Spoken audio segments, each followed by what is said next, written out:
At Site-19, many anomalies are kept secure. One, however, does not fit in with the rest. He is a Caucasian man of around 55 years of age, who at first glance seems normal in every way.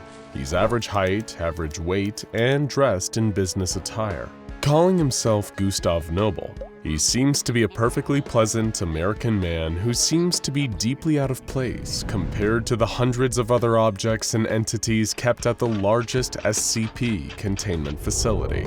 So why is he so closely guarded? What secrets are kept inside this man's head? To understand why SCP-657 is so important, one has to go back to his recovery. Mr. Noble worked for years as an undertaker at a funeral home in the United States, not raising any attention. But there was a man who worked for him, and they didn't get along. They argued frequently, and one day SCP-652 had to correct the man's work, something that he had to do frequently. They argued, and suddenly Mr. Noble got angry. He yelled out, "What does it matter? You'll be dead before the end of the week." There were multiple people present, and they all thought Mr. Noble must be losing his mind. That is, until it came true. 3 days later, the man was working on his home when he slipped and fell from his roof. He was killed instantly, in what would seem like a tragic accident. There was no evidence pointing to another cause of death, but many people remembered Mr. Noble's outburst at work and reported him to the authorities as a possible killer. That was enough for the police, and they arrested Mr. Noble. They were never able to find any physical evidence linking him to the case, but they questioned him relentlessly. While he never indicated that he was responsible, Mr. Noble did make similar comments about one of the arresting officers also being close to death. That man met his own end 2 days later, when a suspect fatally shot him during an apprehension. The two deaths seemed unrelated, but the police didn't believe it, and neither did the SCP Foundation. The police were convinced that this normal-looking man had somehow been involved in the officer's death, and they made a request for federal assistance as they investigated.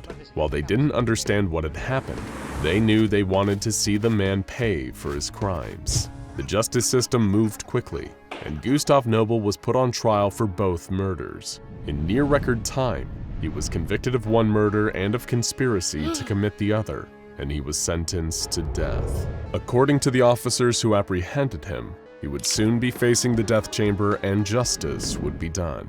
But it was all a lie. The SCP Foundation is quite experienced with extracting prisoners. Condemned prisoners are one of their best sources for the recruiting of D-class personnel, and they know how to remove a prisoner from incarceration and leave the authorities no clue that anything went awry. They used those procedures to retrieve Mr. Noble before his date with the executioner.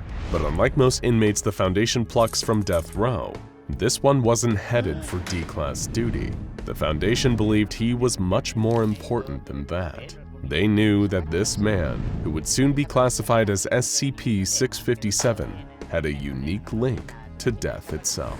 Once secured at Site-19, SCP-657 was debriefed and investigated by Foundation officials, which is when they became aware of the full extent of his abilities. SCP-657 had the ability to predict the time of anyone's death, sometimes with terrifying accuracy. All it takes for him to make a prediction is for him to make physical contact with the person, which can be something as simple as shaking their hand. The prediction is involuntary. As soon as he makes contact, he gets the information about how much longer they have to live. He was able to predict the deaths of the 2 men he had made contact with down to the day, but when exposed to some D-class personnel who had already been slated for termination the next day, he was able to make predictions down to the minute. But there was one weak spot in SCP-657's predictions. The closer the person he makes contact with is to their moment of death, the more accurate he is. But that works in reverse as well. If he touches someone who is still far away from their time of death, his predictions get fuzzier. He can still predict the general time of death, but if it's a decade or more away, all he can see is the year with no more details. No matter how accurate the time he gives is, he never gets any other information, such as the cause of death. All he gets is a number inside his head. But while the details might be unclear, they are no less accurate, and every prediction SCP-657 has made about the time of death has been proven true. SCP-657's powers seem to work the same on every living person, although there are a few odd exceptions. When tested on a select few SCP agents and doctors, he claimed that his abilities came up empty.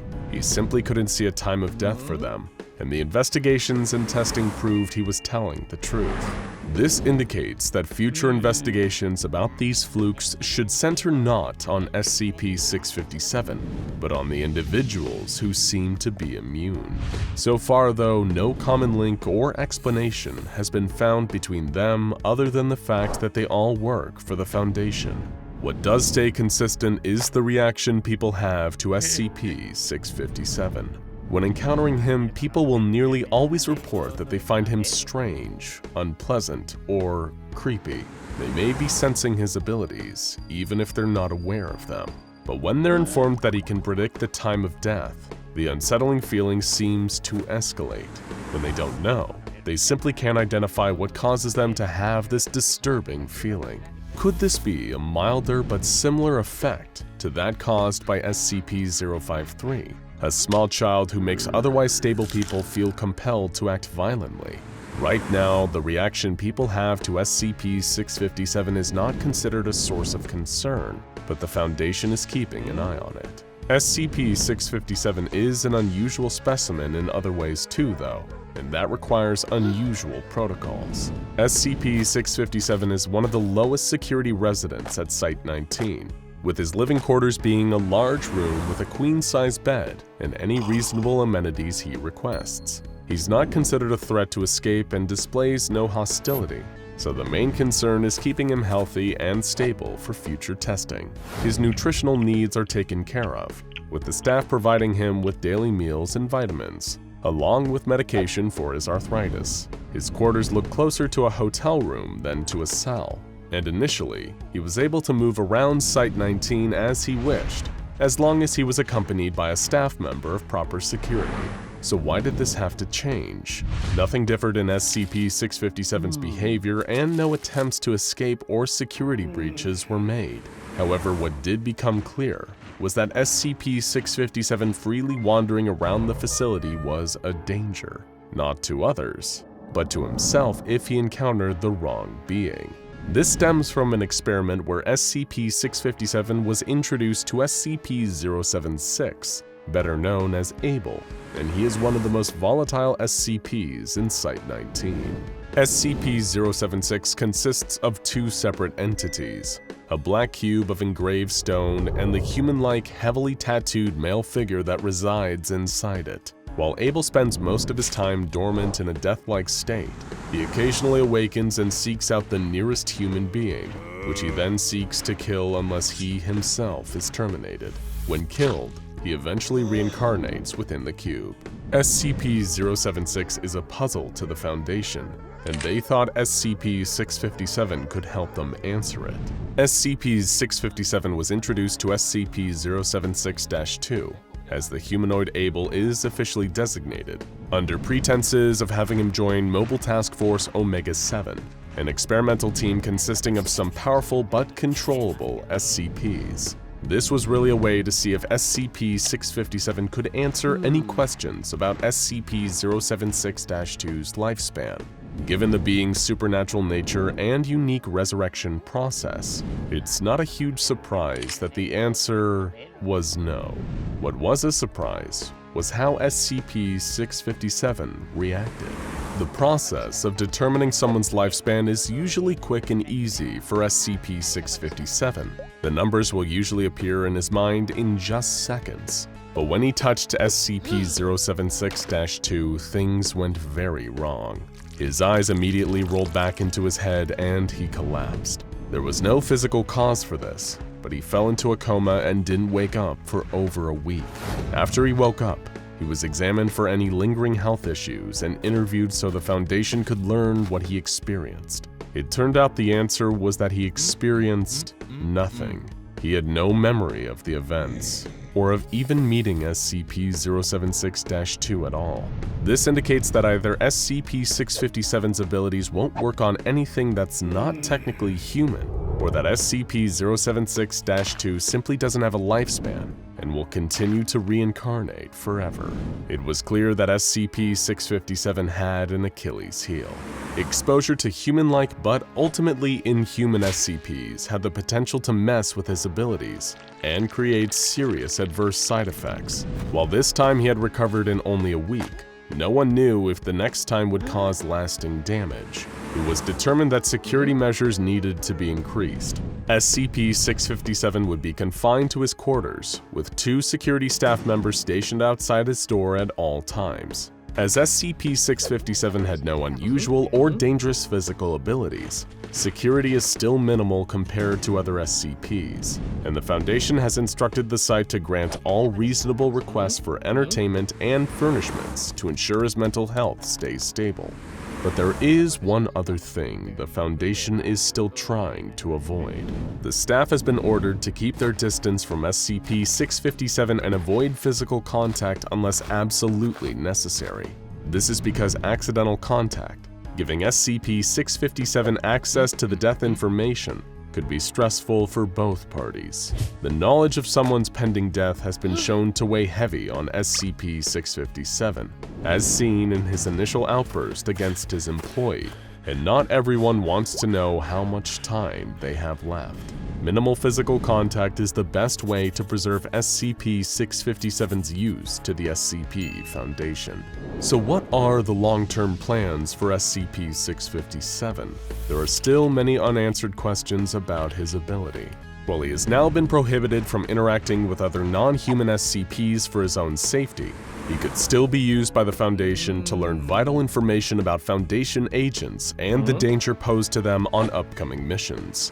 One question is, can the death date be altered with advanced knowledge? For instance, could an agent who is slated to die in 2 days on a mission be switched off that mission to change their death date?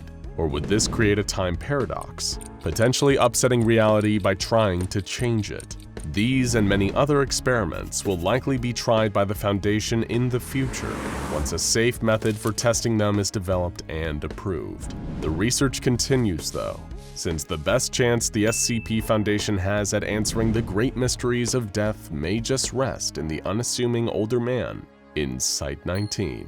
If you ask anyone, any person from any culture, any part of the world to describe what death looks like, most people will immediately jump to a depiction of the Grim Reaper, and rightly so. The Reaper has long been the personification of death and decay, an omen of demise, the cloaked skeleton bearing a sharp scythe, coming to collect souls and carrying them off to either heaven or hell. For centuries, human beings have thought of the Grim Reaper as death itself, but he's more of an embodiment of it. A symbol meant to represent that all too familiar fear of not knowing what lies beyond life on this fragile mortal plane of existence.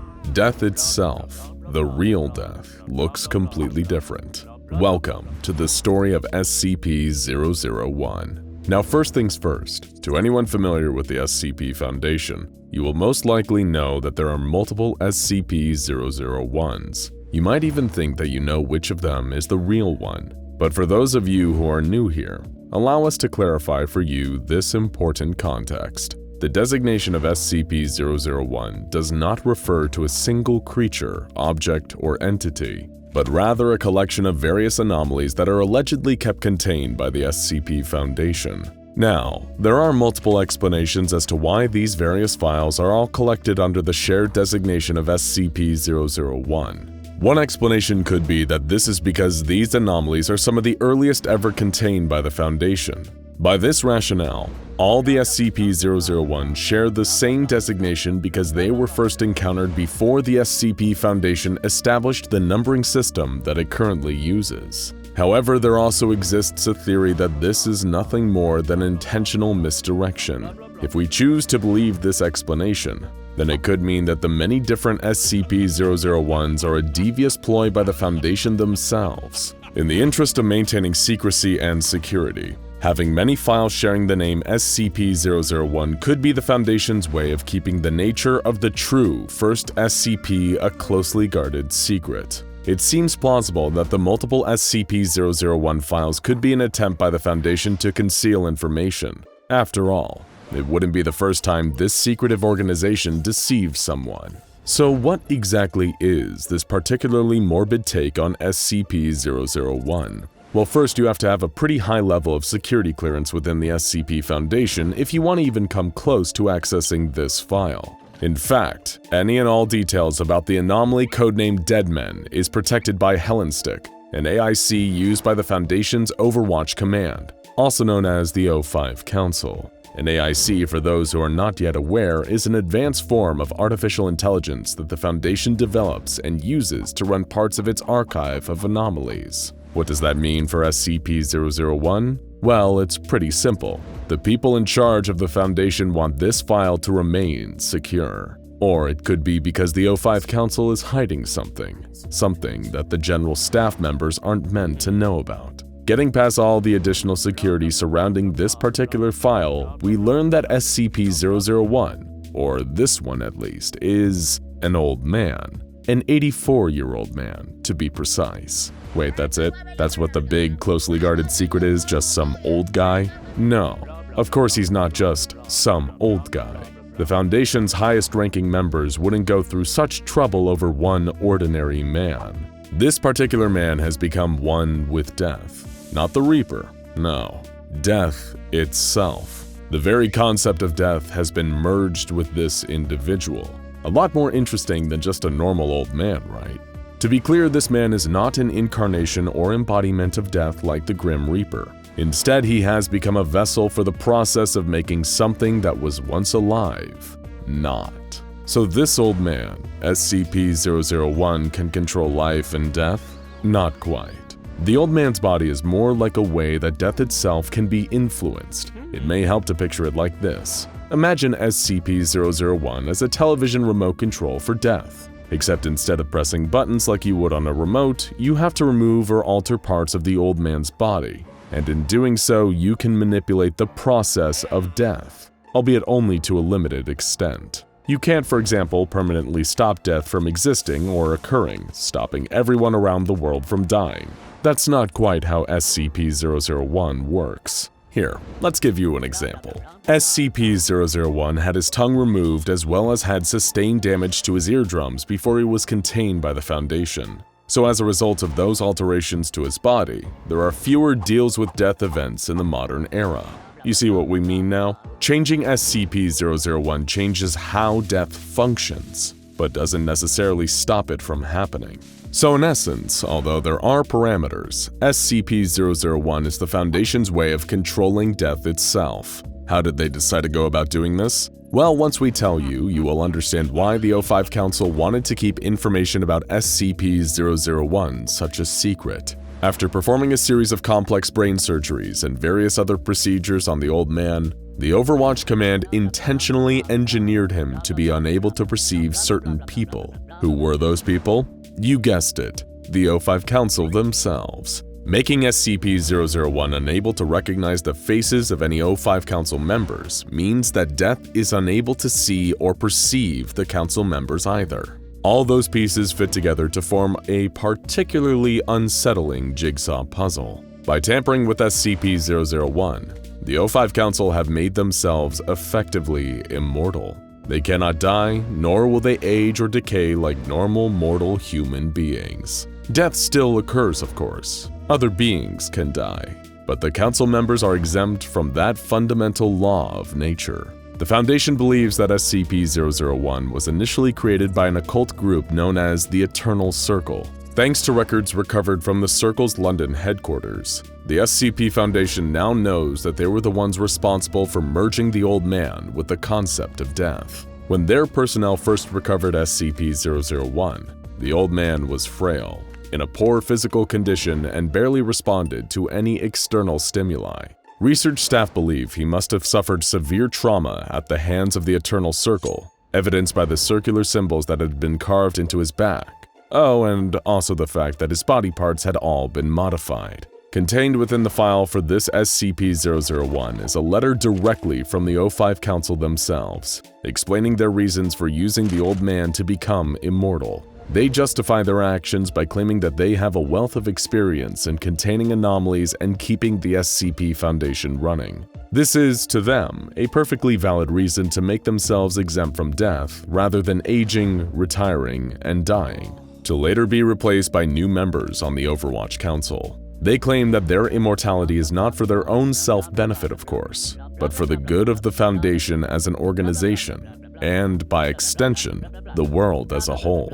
The Council also promised that the same death-exempt status would later be extended to other vital members of personnel. However, according to the Hellenistic AIC guarding the file, no personnel have been considered for death-exempt status in the future. In other words, the O5 Council were lying and intended to keep their get-out-of-death-free card to themselves. It wasn't long before the Foundation's very own Ethics Committee learned about what the Council was up to, and naturally they had some concerns. According to a report issued by Committee Chairman Odongo Tejani, the way the O5 Council were using SCP-001 to prolong their own lives was immoral and inhumane, even by their own strange standards. By using this poor, frail old man for their own gain, the Council had warped the natural way death should work, and threatened to anomalously unbalance the very laws of nature. The Ethics Committee had no other choice but to dispatch its own mobile task force, known as Omega-1 or the Law's Left Hand, to rectify the situation.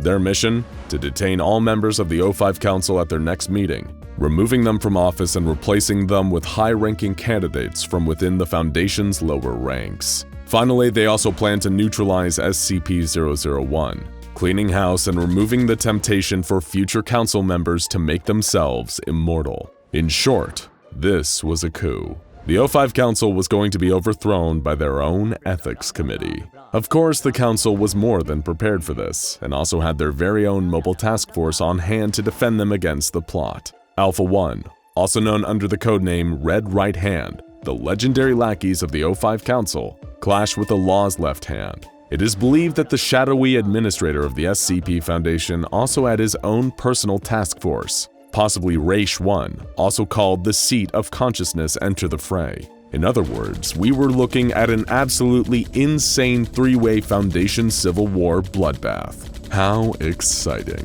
Security footage showed these three groups engaged in a firefight within Site-01, using Foundation training and tactics against each other in what would probably be the most epic battle of all of their lives. It was absolute chaos, the air thick with screams and gun smoke.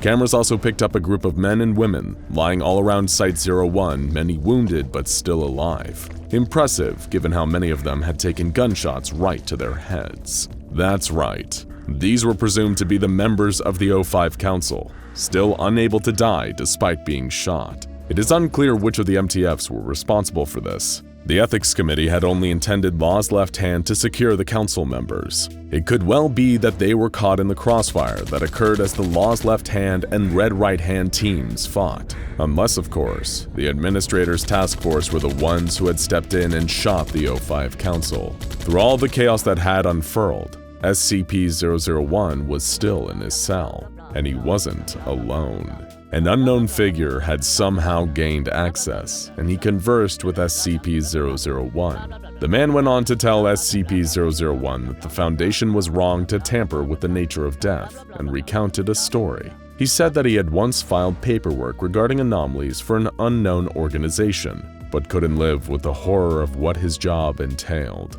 So the man sold these files to a group of 13 individuals, the O5 Council. They then went on to form a full organization, the SCP Foundation as we know it. The man then stated that he was disgusted with how the Foundation had used SCP-001, how the Council members had engineered the frail old man to make themselves immortal. He had hoped that they would be a force for good, keeping any necessary evil to a minimum. The unknown figure told SCP-001 that the conflict between the Council and the Ethics Committee had happened many times before, with many other versions of the old man. Earlier SCP-001s previously merged with the concept of death. He then helped SCP-001 identify the members of the Council, ending their immortality, promising the weak, tired old man that he'd finally be able to rest. The unknown mystery man claimed that he would always be in power. The O5 Council would always bring him back. After all, he was their figurehead, their leader, the SCP Foundation administrator himself. In the end, the administrator himself chose to let himself perish too, perhaps in shame of what his organization had become. Or did he? Because someone seems to have been accessing the Hellenstick AIC and the SCP-001 file using his login since this incident. Maybe the hand of death doesn't reach quite as far as we were led to believe. And that's where the tale of SCP-001 ends. A story of the Foundation's greed and their pursuit of eternal life. We mustn't forget that death isn't something to be afraid of. After all, it gives our lives meaning knowing that they will one day end. But when you look at the kind of monsters we can become in the pursuit of eternal life, well, in the words of another wise old man, sometimes dead is better. There are some things human beings aren't meant to know, and it's the sworn duty of the SCP Foundation to discover and contain such information. But sometimes knowledge is discovered that shakes even the Foundation itself to its very core. One such discovery occurred on April 28, 2016. That night, SCP-2935 made itself known to the Foundation personnel. To this day, the exact nature of SCP-2935 is a mystery that even the Foundation's brightest minds can't completely understand. Everything we know about SCP-2935 today comes from 3 doomed missions to the anomalous zone's interior. This is the story of those infamous expeditions. The nightmare began around 5 a.m. when SCP Foundation Site-81 in Bloomingdale, Indiana, intercepted a distorted radio signal. Communications personnel at the site traced this strange signal back to the unincorporated area of Joppa, Indiana, near U.S. Interstate 70. As is Foundation policy, a team of field agents were dispatched to the location in order to determine what they were dealing with. However, rather than finding anything that could logically produce such a signal, they instead discovered a long-abandoned cemetery. The most recent death on any of the tombstones was recorded as being over 100 years ago, all the way back in 1908. On further investigation, the Foundation discovered an unmapped limestone cave opening beneath the cemetery, and when they sent a drone into the depths of the cave, it appeared to quickly exit out the other side of the cave. But something wasn't right. The area that the drone was observing appeared consistent with the landscape from which it entered, but now it looked somehow grayer. It lacked the color of life of the place it just come from. The grass was dead, there were no trees, no shrubs, no animals or birds in the sky. They weren't looking at our world, they were looking at a strange reflection of our world on the other side of the cave. In fact, it wasn't a cave at all, it was a passageway between 2 dimensions. It was SCP-2935. Just then, they were able to unscramble the distorted transmission they'd been receiving. It went as follows. This is an automated emergency broadcast from the SCP Foundation and your national government. One or more of our sites is experiencing a communication breakdown, likely due to a containment breach of unknown magnitude. All citizens are ordered to stay in their homes as containment teams work to secure the breach. This message will broadcast from April 20th, 2016 until… At that point, the message would cut and repeat, as it had for 8 straight days. The message source? Site-81, but not this Site-81. The SCP Foundation was receiving an emergency distress signal from themselves in another dimension, a bizarre event that even the Foundation had never experienced before. Field agents were terrified by the implications of what they just heard and contacted Site-81 Command to request additional units. The Foundation wished to fully understand this anomaly as quickly as possible due to the potential threat it could pose toward the Foundation, so they dispatched Mobile Task Force Epsilon 13, codenamed Manifest Destiny, to perform the first of 3 manned missions into the heart of the anomalous zone. The first exploratory mission into SCP-2935 was codenamed Gauntlet and consisted of a 4-man team fitted with full hazmat suits and direct video and audio links to Mission Command. The team was led by a field operative known only as Agent Juno. His subordinates were Agents Kale, Devon, and Underwood. Their directive was to gather samples and survey the area positioned directly around the insertion point, meaning the other cave mouth of SCP-2935. The mission only lasted about an hour, but what they saw in there would stay with these men for the rest of their lives. After a 15-minute trek through the cave, Manifest Destiny arrived in the mirror dimension, where they were struck by the eerie silence of a place that seemed identical and yet so different from their home dimension. The first observation they made was the total absence of all living vegetation. Trees, grass, weeds, everything, it was all dead. On orders from their superiors back in the original dimension, that we'll refer to from here on as Dimension Prime, Manifest Destiny headed deeper into the mirror dimension of SCP-2935. They traveled 2 kilometers without detecting a single sign of plant or animal life, not even insects. Eventually, they came upon a farmhouse with 2 cars parked outside. With authorization from Command, Manifest Destiny breached the house and headed inside. Agent Kale confirmed that there was still power flowing to the building, as the lighting appeared to work just fine, but they came upon a horrifying discovery in the house's dining room. 3 adult corpses, 2 female, 1 male, were seated at the table. A 4th corpse, that of a male child, was sprawled out on the ground nearby. As if the death of what looked to be an entire family wasn't awful enough, the Manifest Destiny team noticed a number of other alarming details. There were no signs of decomposition on the bodies, nor did there appear to be any obvious cause of death. The family's last meal was still on the table: chicken, mashed potatoes, and green beans. While the food looked cold and stale, there was no evidence of rot or spoiling. The team found an open newspaper dated April 19, 2016, illustrating that the family may have died a full 8 days before the discovery. In Dimension Prime, decay would already be very well underway by that point, yet here there wasn't even a smell. Instead, everything was just covered in a thin layer of dust. Command requested that Manifest Destiny collect samples of the food as well as hair, skin, and fluids from the corpses for further study. Small electronics like smartphones were also taken from the bodies. Agent Devon turned on the television in the living room and found that while most stations were now running test signals, the shopping channel was still live. Well, the feed was live at least. Both hosts sat in front of the cameras dead, but perfectly preserved. The date on the screen read April 28, 2016. Suggesting that the times of Dimension Prime and Mirror Dimension were exactly the same. In fact, everything seemed the same, the only difference between the 2 dimensions being that some kind of mysterious apocalyptic event had occurred in the last 8 days in SCP-2935's Mirror Dimension, but exactly what had happened or how remained a mystery. When Manifest Destiny exited the farmhouse, they once again remarked on the lack of all signs of life around them. At this point, the team returned to the insertion point of SCP-2935, but were instructed to remain in the Mirror Dimension while additional units joined them inside.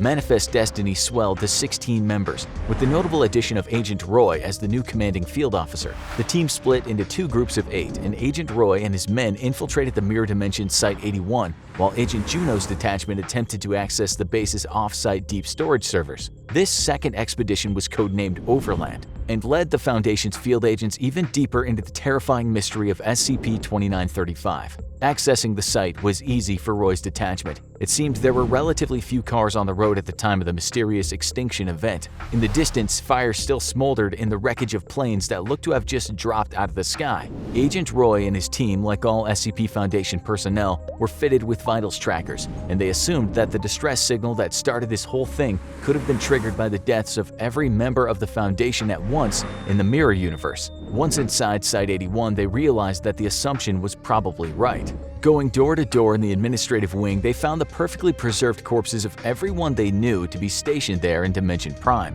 People who were without a doubt still alive in their universe. Samples from the corpses that the Foundation would later study even confirmed the reason that the bodies were perfectly preserved. The corpses had experienced complete and sudden death on a cellular level, and even the bacteria that would typically take part in the decomposition process had died with it. In SCP-2935, death was total and absolute, across all types of life forms. As Agent Roy's team ventured further into the bowels of Site-81, they made another unsettling discovery: their own corpses, in roughly the same spots they'd been inside Dimension Prime's Site-81 8 days prior. Some of the Foundation's top scientists, including the esteemed Dr. Bright, were also found dead inside the facility. In an attempt to see just how far this unexplained phenomenon stretched, Agent Roy's team decided to inspect the containment cells, where they found that all the Mirror Universe's SCPs, including SCP-2996, were dead. In his desperation to find some kind of exception to the extinction event, Agent Roy revealed a terrifying secret to the rest of his team. SCP-682, the immortal misanthropic lizard and one of the deadliest creatures known to the SCP Foundation, was contained at this very facility right below them. Could it have something to do with what was going on here? They descended into the containment facility to discover an even more unsettling truth. SCP-682, the unkillable anomaly, floated dead in its tank. Death truly made no exceptions within SCP-2935. Agent Roy's team left the site and rendezvoused with Agent Juno's team to send their research back to Dimension Prime using automated drones. Both teams remained in the Mirror Dimension for another manned operation codenamed 19. They had no idea it would be their final mission. As they descended deeper into the facility, passing more dead SCPs, they discovered one final clue. Based on the activity of the Foundation servers, the event occurred at roughly 3 a.m. While underground in SCP-2935 Site-81, the team accidentally activated the base's on-site nuclear weapon, a failsafe meant to be detonated in the case of an emergency containment breach. Due to the base's failsafe protocols, every member of the Manifest Destiny team was locked and sealed inside Site-81. They, along with everything else, were incinerated in the nuclear blast. Once again, the mirror universe inside of SCP-2935 was lifeless. But that isn't where it ends. When the automated drones returned out of the SCP-2935 cave to the field operations in Dimension Prime, they were in for their own horrifying discovery. None of the footage or information gathered from SCP-2935 illuminated how or why the extinction event occurred. Everyone and everything simply dropped dead at the exact same moment. Nobody was aware, nobody was prepared. Death came suddenly and silently, and none were spared. All the Foundation on Dimension Prime were left with was a message from one of the agents from Manifest Destiny, Agent Keller. His final message was, "I don't have any answers. I don't think there are any. I'll do this one thing and hope that fixes it. Seal it shut. You've got to lock it in here with us. I'm sorry." The Foundation were at first confused by this until they discovered a final encrypted audio log buried in the files recovered from the Mirror Universe's Site-81. It was a message from Keller himself, but not the Keller from Universe Prime. In this message, Keller described the Foundation in the Mirror Universe receiving the exact same distorted transmission that they did a few days earlier from a cave in Joppa. When he and the others were dispatched inside, they discovered the same lifeless post-extinction event world that was now so familiar to the Foundation command. But there was a key difference. This wasn't the mirror dimension they'd just been studying, but a third, entirely different dimension. In his haunting final words, Mirror Dimension Keller admits that whatever caused the event in that third dimension, an entity in that mirror dimension Keller believed this was the specter of death itself and had followed him back into his world, and history had repeated itself. SCP-2935 was the passageway through which absolute death could pass from dimension to dimension, and our dimension was the next in line. The deaths of Manifest Destiny may have saved our entire universe, as anyone passing back through the cave had the potential to bring death itself back with them. The Foundation decided in the end to follow Keller's advice. They sealed the entrance to SCP-2935 with concrete and now kept it under constant watch, since what waits behind the barrier is an entity even they have no power to stop if it ever got through. After all, it had killed them all before, or at least another version of them. What's one more dimension on the pile? Why, it may now just seem like a simple slab of concrete under an abandoned cemetery. This is why SCP-2935 might be the most dangerous SCP of all. Everyone loves a good ghost story.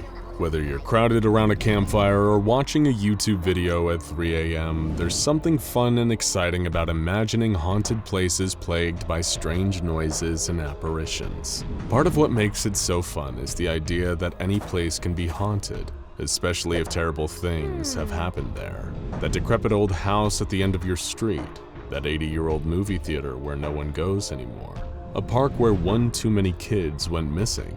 All it takes is a tragic backstory and a creepy atmosphere, and it's easy to believe that any place could be teeming with restless spirits. So it stands to reason that a place with as many unsolved deaths as the SCP Foundation might have a ghost or two lurking in the shadows. If you've ever suspected that the SCP Foundation might be haunted, well, you'd be right. It began as all good ghost stories do, with a series of frightening, unexplained events. Some time ago, personnel at SCP Foundation Site-30 began to notice strange things happening around the facility. Obviously, at a place like an SCP Foundation containment site, strange is relative. But these events seem to have nothing to do with any of the entities contained at the site. There were unexplained sounds reported in the private quarters of agents and researchers, ranging from whispers to screams from an unseen being. Personnel who approached the D-Class block at the site noticed an immediate drop in temperature, with some employees claiming that they could even see their own breath. Several personnel reported items going missing while they were alone in a room. Most were small and easily misplaced objects like pens and clipboards, but one man said his wallet disappeared, which wouldn't be that strange if it hadn't been securely inside his lab coat.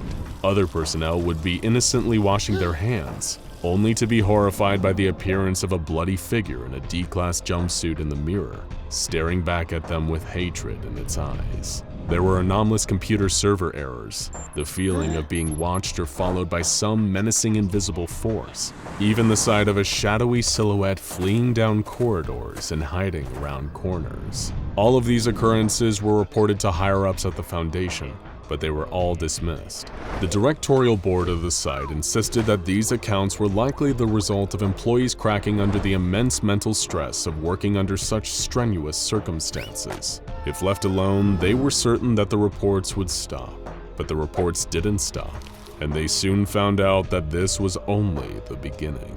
There was an uptick in containment breaches following these initial reports. In total, 12 different entities were released from their containment, and the origin of these breaches could not be identified. Thankfully, the entities were captured and returned to their containment facilities before any casualties could result. But from there, things kept getting worse. Over the course of several months, there were 6 different employee suicides on site. Security footage of the deceased operatives shortly before their deaths showed them acting deeply troubled, engaging in agitated conversation with someone not visible to the camera.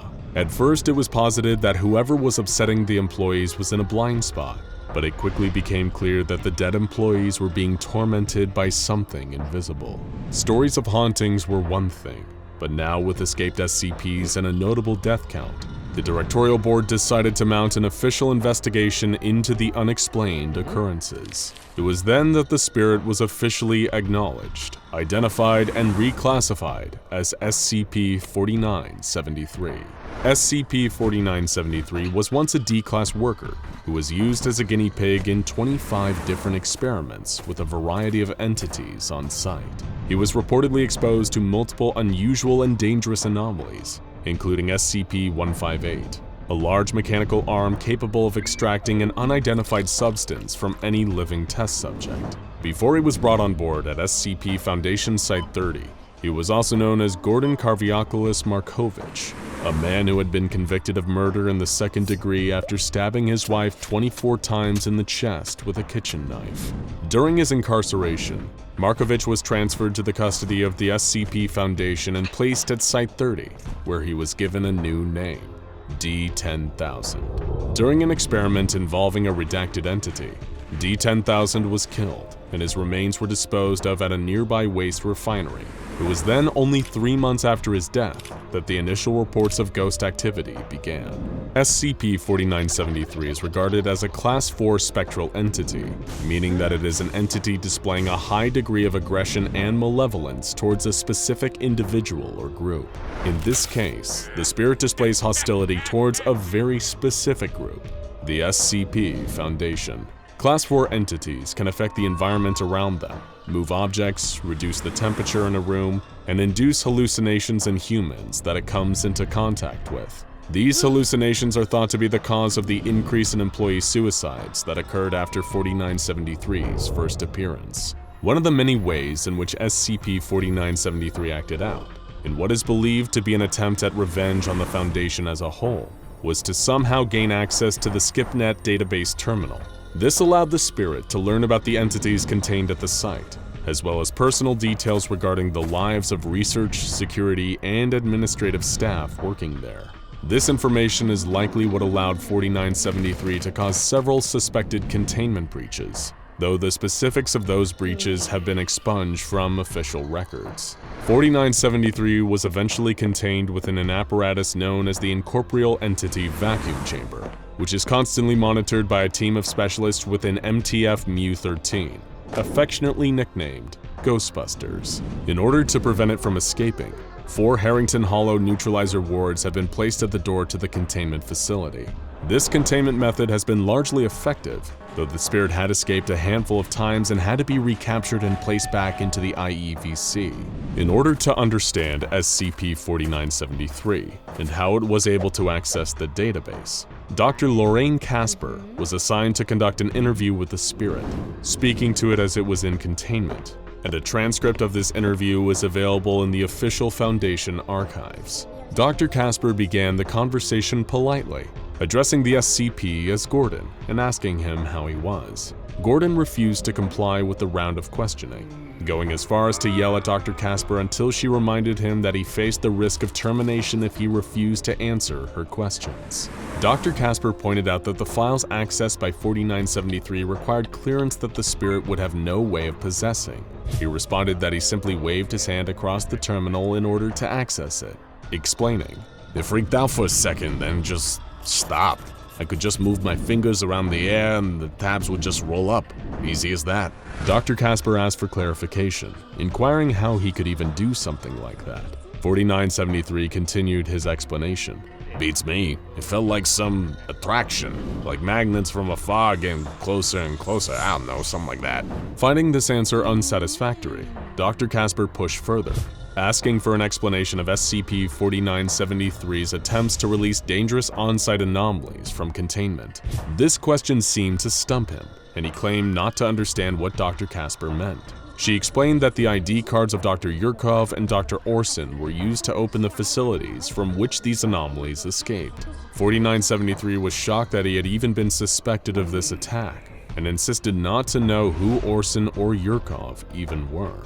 All of a sudden, he trailed off. There was silence for a moment, and Dr. Casper began to collect her notes and leave, assuming that the interview was over. Much to her surprise, SCP-4973 began to laugh. A loud, uproarious laugh of complete and utter delight. Casper asked what 4973 was laughing about, and was met with the response, "God, this whole time you and your ghost hunting crew never knew?" He refused to clarify what it was the doctor and her crew had missed, only saying, "God, that look on your face when you find out it's been right under your nose this whole time!" He continued to laugh at Dr. Casper for the remainder of the interview, refusing to answer any further questions or explain any of his comments. Finally, Dr. Casper grew exasperated and left, ending the interview for real this time.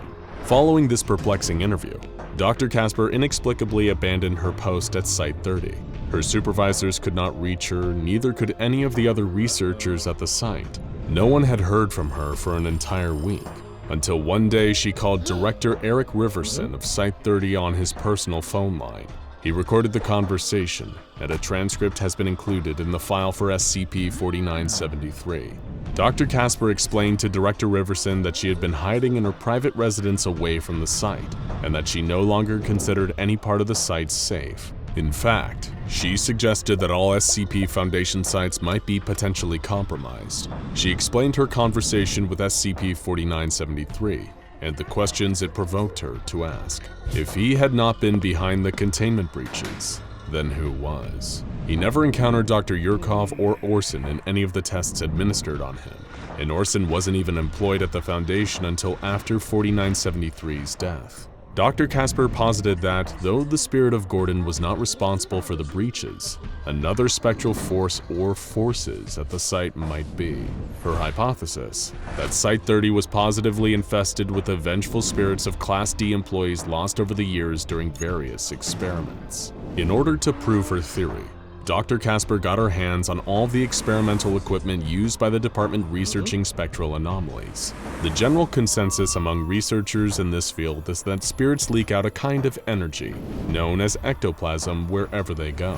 It has been compared to the skin left behind when a spider or a snake molts, a non-essential portion of the entity that is shed and leaves a residue in areas where they have been. Unsurprisingly, a huge amount of ectoplasm was detected inside of Site-30. The spirits were undetected at first, as many of them were dormant for quite some time. Dormant spirits are spirits that are not aware of their surroundings or the circumstances of their deaths, and they do not emit large quantities of ectoplasm. It is likely that after Gordon was trapped, several of the dormant spirits of Site-30 began to remember what was done to them, and manifest in more aggressive ways. Because Gordon was presumed to be the only spirit at the site, their gradual appearance and acting out was either ignored or presumed to be Gordon escaping from containment. After her realization, Dr. Casper identified an additional 5 active spirits at the site and was able to capture and contain one of them. Dr. Casper warned Director Riverson that there were likely far more spirits than just those 5, and it was only a matter of time before they woke up and became active like the others. The large amount of previous containment breaches attributed to simple human error becomes deeply sinister once it is clear that there have been vengeful spirits hiding in plain sight the entire time. As Gordon put it in his interview, they were just under their noses the whole time. Dr. Casper's findings and the story of Site-30 present a troubling possibility. Every SCP Foundation site has used massive amounts of Class D personnel in human experiments with dangerous entities, and the body count at nearly all of them is staggering. If Dr. Casper is right, then every single site has the makings of a haunted house. All of them could be infested with the spirits of dead, angry D-Class, who are just waiting to wake up and take their revenge on the still living members of the organization that killed them. And it's only a matter of time before they get the chance. Who among us hasn't wondered what happens after our lives have come to their inevitable ending, and we play out our final moments in the land of the living? The concept of what happens to us after we've died has baffled scientists and philosophers the world over for almost as long as human civilization has existed. Some out there already claim to know the exact answer. You probably already know that the belief in the existence of an afterlife is one held by almost every single religion and culture around the globe. Heaven, hell, Valhalla, purgatory, limbo, Sheol, the world to come. Descriptions of the afterlife and how to get sent there often varies depending on the religion or cultural group it is linked to. But to think in more general terms, the concept usually revolves around the soul leaving the body after death and living forever in eternal paradise. That is, of course, unless you've committed any deadly sins during your lifetime. If the myths are to be believed, these normally result in you being sent down to spend eternity in damnation and endless punishment instead of paradise. Sadly, there's no way to prove if any of the various afterlives actually exist. By their very nature, these afterlives exist separate from the real physical world that we live in while we are still alive. While we're here on Earth, we can only observe what we see happening to a body after death, and what we assume or believe the afterlife might be like. After all, it's not like any deceased person can tell us what being dead is like. Well, not under the normal circumstances anyway. With no proof of the afterlife's existence, we do unfortunately get left with the bleak and existentially terrifying assumption that when we die, there is nothing waiting for us on the other side. What if there is no light at the end of the tunnel, no pearly gates, just nothing forever? But what if someone or some mysterious group of persons already knew the answer to what happened after the end of all human life? And what if the answer was so much more horrifying than we ever could have imagined? So much so that this shadowy cabal had already tried to prevent the fate awaiting all of us after we die. Be warned, we're about to delve into the unsettling tale of something known as Project Dammerung and its connection to something known as SCP-3448. As the Foundation categorizes it. It is a story about our fear of what comes next, beyond this mortal coil. This is the catalyst for the Foundation uncovering the most horrific secret in human history, a truth that should have stayed buried.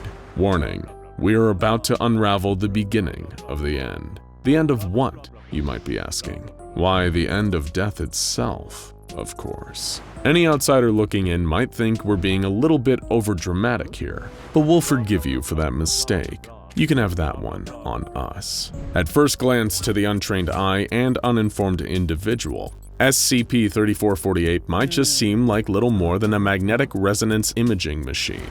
Chances are you've seen these big machines in medical dramas, or maybe you've even been placed inside one during a stay at the hospital. Using powerful magnets, an MRI machine aligns all the protons in your body. Then the machine generates a pulse of radio frequency current to create a detailed image of the inside of a patient's body. Basically, to put it in extremely oversimplified terms, It's a big camera for looking at your internal organs. Now, don't forget to smile, really show off that pancreas. It looks great at this angle. Of course, when dealing with anomalies encountered by the SCP Foundation, few things are ever really exactly as they first seem. And in that very same vein, SCP-3448 is far more than just a harmless piece of medical apparatus. Look beyond the main bulk of the MRI machine, and you'll start to notice that a few unique modifications have been made to the device. For one, the winding mass of jumper cables connecting the machine to its rudimentary upgrades, namely the same type of technology used in particle accelerators, along with a whole collection of custom circuit boards. For another, although you wouldn't know just from looking at SCP-3448, the contraption has also been through a number of anomalous rituals, seemingly combining the technological with the occult and spiritual. But the question remains, why? What is this thing for exactly? To put it simply, it's a hotline to the great beyond. SCP-3448 is a means of communication with the world of the dead themselves. Now, we might be oversimplifying things yet again there, so let's take it from the top. Project Dammerung was the name given to those who developed SCP-3448. That designation doesn't just refer to the modified MRI machine itself, but also the communication that said device was capable of after the Project Dammerung team had finished their tinkering with it. You see, nobody knows what happens to us after we die, because no one has ever been able to experience being dead in the real world and existing in the afterlife at the same time. But with SCP-3448, that problem just simply isn't an issue anymore. Still with us so far? Okay, here's how the machine actually works. A living human is placed inside, just like those ordinary MRI machines at your local hospital. However, the difference here is that the extra anomalous components of SCP-3448, the rituals, the particle acceleration, and so on, allow this person to enter a unique state of being halfway between life and death. Their bodily functions are halted, brought to a stop by the machine. However, they are still able to retain their consciousness and the awareness that this allows for. Not quite dead, but not quite alive either. Sort of an unalive state, or a half-death, if you prefer, or perhaps afterlife. Now, while a person is in this half-death, they will have entered a conceptual state of being. This is referred to as SCP-3448-A, an existence of pure consciousness while physical form, in this case the person's body, exists separately in the real world. The body, now called SCP-3448-1, no longer houses a subject's consciousness, their essence, not just their mind, but their thoughts and personality. If it helps to think of it in theological terms, you could even think of it as their soul. But while the machine's function is all very impressive and interesting, what's the actual point to it? Why spend so much time trying to create a controlled separation of consciousness from a dead body? What's Project Dammerung for? Well, that's easy. SCP-3448 is the primary tool intended to complete the sole objective of Project Dammerung, a mission to capture a dangerous cognito-hazard, namely, death itself. To be clear, when we say death, we don't mean the Grim Reaper, that skull-faced, scythe-wielding embodiment of oblivion. Chances are you can probably catch him just by going out on Halloween with a big net. But Project Dammerung's goal was to contain the actual process of death, the very concept that takes a living, conscious entity and makes it the opposite. You see, when a living subject is placed in SCP-3448 and their consciousness leaves their brain, it leaves behind some kind of anomalous electrical energy signature. As you may already know if you can remember back to high school biology class, the brain uses electrical impulses to send signals all over the body, allowing your organs to function, your limbs to move, and your muscles to contract or relax. What's strange is, this electrical activity seems to continue within the brain of someone whose consciousness has been separated from their body by SCP-3448. Studying these signals, the SCP Foundation personnel working on Project Dammerung have inferred that these are residual signals, replicating how the brain would react if the subject introduced into the half-dead SCP-3448-1 state as if they were still alive, even though they have to be dead in order to access that state in the first place. And now your brain is probably such a mess of electrical signals trying to keep up with all of that you might have actually completely missed the part where we told you that Project Dammerung is actually a Foundation-backed project. Okay, let's have a speedy recap. So far, we have an anomalously modified MRI machine capable of splitting the consciousness, or soul, of a person after rendering them clinically dead. On top of that, the Foundation themselves sanctioned the project that created this device in an effort to capture and contain death itself. But how did this come about? Who among the SCP Foundation would want to contain death so much to commission an entire project dedicated to that goal? Well, who do we all know sitting above the entire Foundation, overseeing everything, infamous for all having some anomalous form of immortality, and would stand to gain from Project Dammerung? That's right, the World Championship Death Dodgers, the O5 Council. You see, in order to more fully understand why Project Dammerung was established and why they built SCP-3448, we need to explain a little bit about a different anomaly, SCP-2718. We have another video on this channel that goes into more detail about that, but to put it in a nutshell, SCP-2718 is the horrible truth about what happens to us after we die. The O5 Council first learned of it when one of their own, O5-11, full name Roger Sheldon, died of a stroke. O5-11 was the only council member to have refused to accept any of the anomalous treatments or enhancements that prevented the other O5s from dying. However, the council chose to resurrect him. Upon his return to the land of the living, Roger Sheldon told the other overseers what he had learned about the nature of the afterlife, what lies beyond this fleeting mortal coil, waiting for us after we die. Roger had experienced firsthand that the dead actually remain conscious after their bodies have shut down all other functions. That meant that everyone, every person to have died over the course of human history, has remained aware of everything that happened to them afterward. They can feel themselves slowly decaying, their bones and skin withering, buried under the cold, wasting away into nothingness day after day. And that's SCP-2718, the painful truth that there is no paradise, no heaven, no afterlife. There is just endless, silent consciousness beyond the end of every life. This revelation is what instigated the Overseer Council, specifically O5-4, to establish Project Dammerung.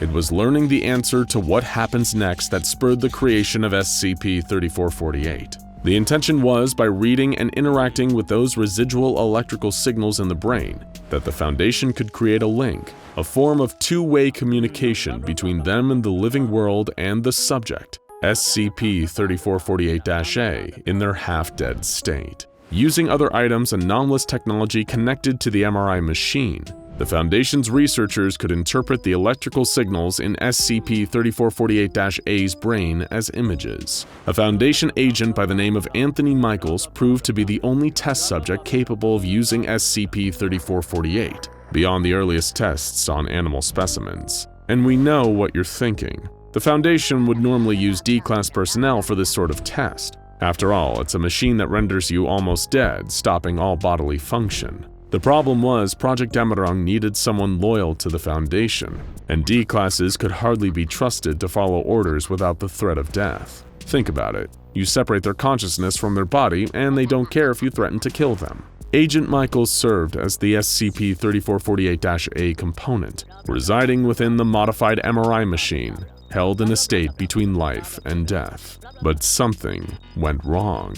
Something that would ultimately do more harm than good. The Foundation had tried in vain to contain death, and in tampering with forces well beyond their own understanding, may have accidentally done something even worse. They neutralized it. They killed death. And things only went downhill from there. You've just had a night of your life in beautiful Las Vegas, Nevada. You spent hours shooting craps, dancing in clubs, and eating more than your fill at the famous all-you-can-eat buffets. You're staggering back to your hotel room, high on life in the early hours of the morning when you notice something strange. A long, dark tunnel just off the side of the strip. You didn't notice it on the way in, perhaps because you were distracted by all the glitz, glamour, and hypnotic casino lights. You see the tunnel, and your overstimulated mind feels drawn to it. You stumble in and start walking. During your walk, you can feel your bones cracking. They don't shatter like you've just been hit by a train. They shift. You feel the entire shape of you bending into something different, but it doesn't stop with your skeleton. Your organs start to feel strange, and then your skin. In the complete darkness of the tunnel, you have no idea what's going on, so you just keep walking. Eventually, you find your way into a lush green forest. It's beautiful, but it feels like it should be a million miles away from the arid desert of Nevada.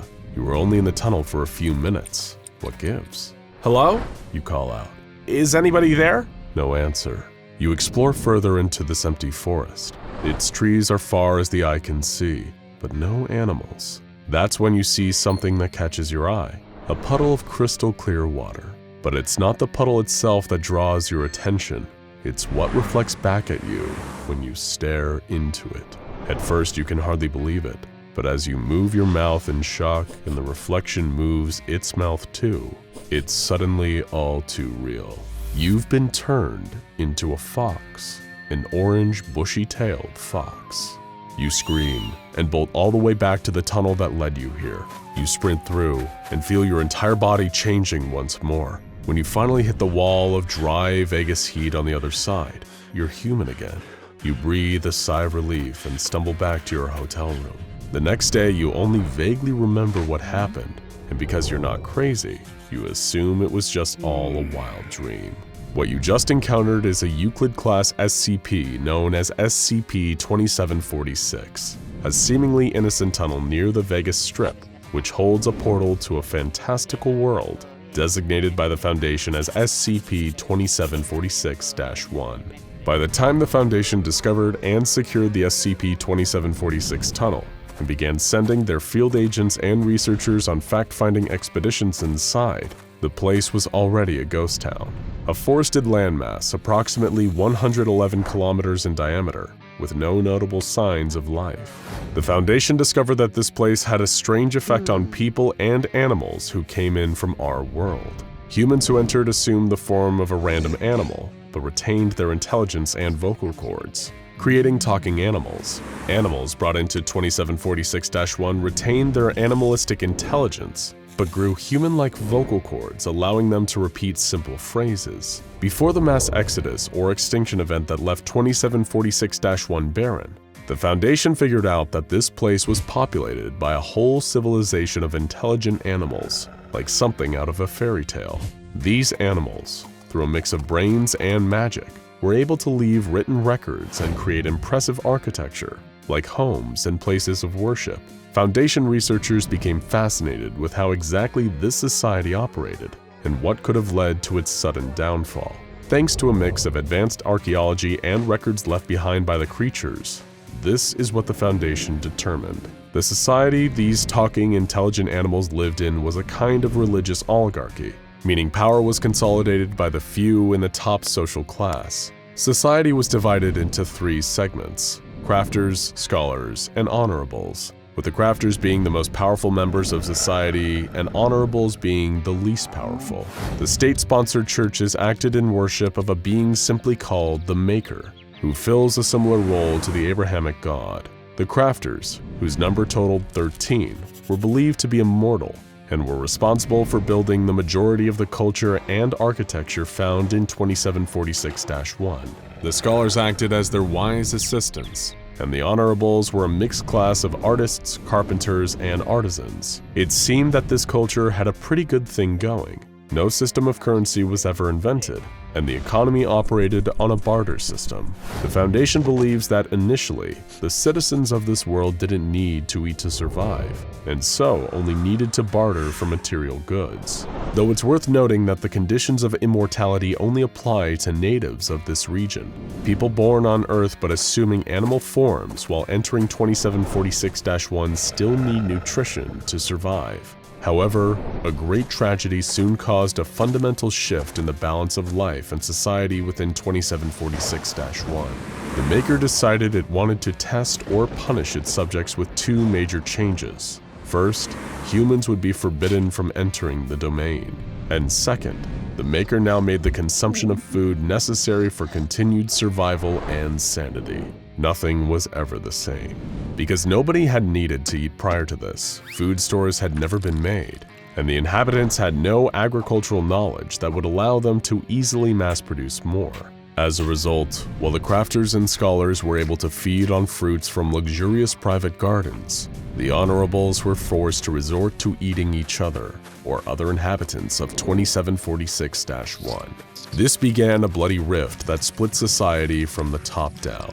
One half, led by the powerful crafters Sari and Seward, wanted to preserve society as it was and continue to worship the Maker. Sari took the form of a Flemish giant rabbit, and Seward appeared as a house cat. The opposition, led by former crafters Frederick and Agathos, with the reluctant help of a scholar named Clovis, wanted to get revenge on the Maker for all he'd done and kill him, completely altering society. Don't be fooled by their appearances, though. Many of the inhabitants of 2746-1 were fiercely intelligent sorcerers, and the apocalyptic civil war they sparked came to be known to the Foundation as Event Nachash. Like many wars, there would be no real winners here, only survivors, and even then, not for long. It was a bloody and horrific war. All attempts at finding a diplomatic solution failed. Frederick and Agathos would not stop until they had the Maker's blood on their paws. In the end, though, they were defeated, and for their traitorous crimes, they were to be punished by Sari and Seward in horrific ways to make examples of them. Since neither could die, they were given fates worse than death instead. Frederick was up first. Before the war, he'd been a leader prized for his courage and ingenuity. He'd created something known as the Great Fire, which provided the kingdom with light. For his so-called atrocities against the Maker, he was given the punishment of permanent crucifixion and relocation to a place known as the Underplane. His snout was cut off his face, and he was set permanently ablaze in a manner that would leave him forever suffering and would make him appear to look like a monster to all. Next went Agathos. She was Frederick's sister and was seen as the mastermind of many of their schemes. She would be forever encased in white clay and bled through her eyes until the sin drains from her. She's now a living crying statue, existing in a state of permanent imprisonment for her part in the crimes against the Maker. Clovis, because her involvement in the coup was unwilling, was given a more minor punishment. One of her eyes was removed, and she was permanently placed in a broken human body, effectively banishing her from her home in 2746-1 forever. Though they may have won, things didn't end much better for Sari and Seward. The Civil War had fractured their world, and in the aftermath, the survivors chose to leave in hopes of finding a better life elsewhere. Sari and Seward, though, felt partially responsible for everything that had happened, and so they decided to remain in their dying world. Before they themselves died, or perhaps moved on to different forms, leaving their animal bodies behind, they left a final note. It was from this note that the Foundation learned much of the story of SCP-2746. This may seem like a pretty open and shut case, another magical realm destroyed by tragedy and civil war, much like the land of fantasy in SCP-1762. But what's really bizarre here is that this is only the tip of the iceberg when it comes to the stories of some of these key figures in the event Nachash. First, what became of the two rebels, Agathos and Frederick? Today, they're two parts of the feared and deadly SCP-1913. Frederick, now going by Freddy, is a nightmarish faceless fire demon in the form of a dog, slavishly devoted to the protection of his sister, Agathos, now known as Agatha, still trapped in white clay, her leaking blood now deadly to the touch. Clovis is still believed to be in league with Agathos and Frederick, and may now be related to the sinister SCP-1903, a one-eyed rabbit-like human. But strangest of all is the possible truth behind Sari and Seward, the two devotees to the Maker who remained in 2746-1 until their very last breath. In all likelihood, these two were once agents of the SCP Foundation's infamous Las Vegas branch. They took on these more animalistic forms after their deaths. Sari may have once been Agent Sarah Crowley, a Japanese-American woman who died in the line of duty in 1960. Seward was once Dr. Stuart Hayward, Crowley's partner, his new name acting as a kind of fusion of the first and last name he had in life. This is only the beginning of the animal-themed weirdness occurring around Site-45, the Foundation's Vegas branch. But this series of anomalies, collected under the term Pitch Haven, will have to wait for another video. After all, you know what they say, what happens in Vegas stays. A man is sitting in a chair inside a containment cell at the SCP Foundation. The man is dressed normally, and he isn't trying to escape or attack the researchers who are observing him. The only thing that makes this man different from you or I is that he ages right in front of us, going from a teenager to an old man in a matter of minutes. At first glance, SCP-1007 looks very normal, just a corpse lying in a standard coffin. Well, the corpse of an old man in a coffin being kept locked up in a containment chamber is normal when compared to some of the other strange anomalies that are found in the SCP Foundation's archives. Inside the coffin with SCP-1007 is a small metal key, and this is quite literally the key to seeing what makes this anomaly so special. On SCP-1007's back, between his shoulder blades, is a small keyhole. X-ray scans of 1007 have shown that the keyhole is just an empty socket. It's unconnected to anything. There's no internal clockwork mechanisms or other machinery that should be able to be activated by a key. When the metal key that is kept in SCP-1007's coffin, classified as SCP-1007-1, is inserted into the keyhole on 1007's back and turned, something truly incredible happens. As the key is turned, SCP-1007 undergoes a change unlike anything the SCP Foundation has seen before. With each turn of the key, the subject's physical age is reversed by 1 full year. Foundation researchers are able to watch 1007 age in reverse in real time. Even any decay that had set in on the corpse is completely reversed and disappears as the key is wound and 1007 gets younger and younger. As the key is turned, 1007 will continue to de-age, physically compacting and shrinking down until it appears to have the form of a newborn human child. It's unknown where the physical mass of 1007's body goes to, since this should defy the laws of physics. But those laws we assume to be a bedrock of our universe's reality are often more of a suggestion when it comes to anomalies the SCP Foundation deals with. Once SCP-1007 reaches the newborn baby stage, it will suddenly reactivate, coming to life immediately, regardless of how long it has been dead and lying in its coffin. Once 1007 is brought back to life, he will go through the entire human life cycle within a 75-minute period, experiencing what looks to be approximately 1 year of normal human growth and development for every minute that passes. That means that in the course of about 16 minutes, researchers will see SCP-1007 change from a crying infant to a fully grown teenager. As you can imagine, the subject has reported feeling excruciating pain during these first few minutes, as his bones rapidly lengthen and expand, and his muscles develop and change shape dramatically. SCP-1007 is able to watch with his young eyes as his bones move and set themselves into place, lengthening and widening in seconds during growth spurts that normally take months or years. After about 5 minutes, provided his legs have grown to the same length at the same time, he's usually able to prop himself up and stand. At around 10 minutes, the pain really starts. The bones crack and ache as they grow at their fastest for the whole cycle. Hair will also grow on his face and body, and he can't help but feel some amount of shame and embarrassment at what's happening to him in front of the Foundation researchers, who are taking copious notes. By 20 minutes, he can hardly think due to the pain. At this point, he usually lies down and curls into a ball, whispering to himself that it will all be over soon, that the pain won't last forever. After another 10 minutes, he's right. The pain has almost stopped completely by the 30-minute mark, but now as wrinkles and stretch marks start to set in, a different kind of pain reveals itself as SCP-1007 realizes that he must watch himself die. 40 minutes in, and he starts to reflect on his past, the life he was forced to lead as a kind of sideshow freak. More on that later, though.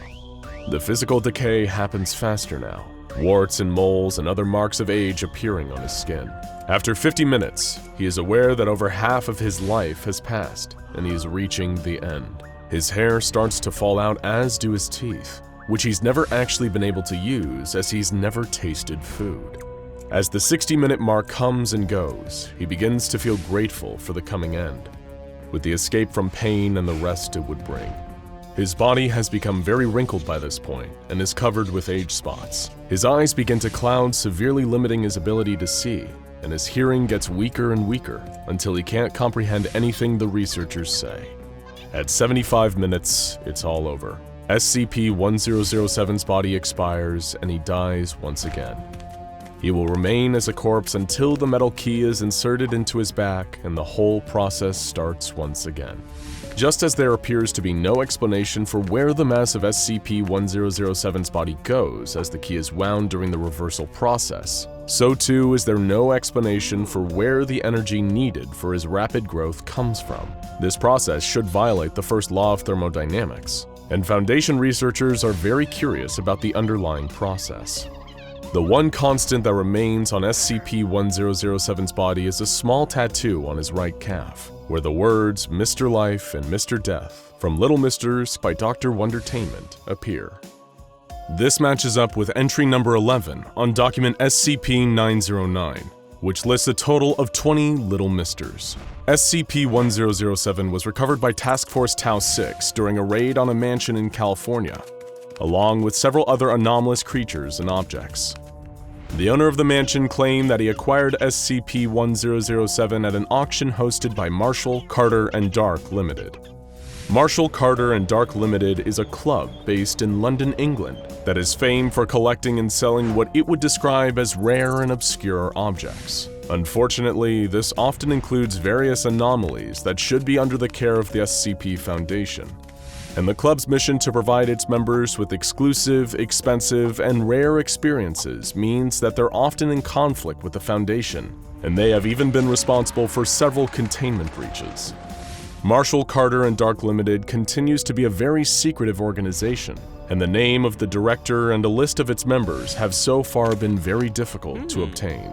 At the auction they hosted, where SCP-1007 was offered for sale, there were apparently, along with Mr. Life and Death, at least 4 other Misters for sale, though the identity of the other buyers and which Little Misters they may have purchased is still under investigation.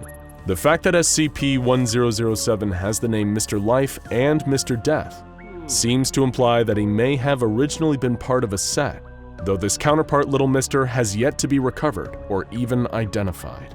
In interviews with SCP-1007, he has given his own personal theory that he embodies both names, and the designation is a reference to the way he alternates between life and death. However, the possibility still remains though that he may have a twin of sorts, and the Foundation continues to investigate its possible identity and location. SCP-1007's brief 75-minute life followed by a death that lasts until he is rewound by a special key means that he is easily contained and has been classified as safe. He is only to be activated during routine testing, and after experiencing death, he is to be placed back into his coffin along with the key. In keeping with current regulations for all anomalies that have been designated as Misters, SCP-1007 is to be contained in Hall 8 of Site-13 for additional observation and study. Hold on. Before we begin this video, there's something really important we need you to do. Just remember this phrase while you're watching. It's crucial that you don't let these 4 words slip out of your head even for a split second. You can even pause the video and repeat the sentence to yourself a few times, just to get it to fully sink in. Remember please, belief is the key. We have all wondered at one point or another what happens after our lives draw to their inevitable close and we take our last breath in the land of the living. What happens to us? It's a question that has baffled scientists and philosophers all over the world for almost as long as human civilization has existed. What happens after we die? Well, the answer to that particular question normally varies depending on who you choose to ask. There are, as you probably already know, numerous beliefs held by all religions and cultures around the globe that there exists an afterlife. While the description of the afterlife is often dependent on the religious or cultural group it is linked to, the concept usually revolves around the soul leaving the body after death and living forever in eternal paradise. That is, of course, unless you've committed sin during your lifetime, which normally results in being sent down to spend eternity in punishment instead of paradise. But sadly, there's no way to prove which, if any, of the various afterlives actually exist. By their very nature, these afterlives exist separate from the real physical world that we live in while we are still alive. Stuck here on Earth, we can only observe what we see happening after death, and what we assume it might be like. After all, it's not like a dead person can tell us what being dead is like. Well, under usual circumstances anyway.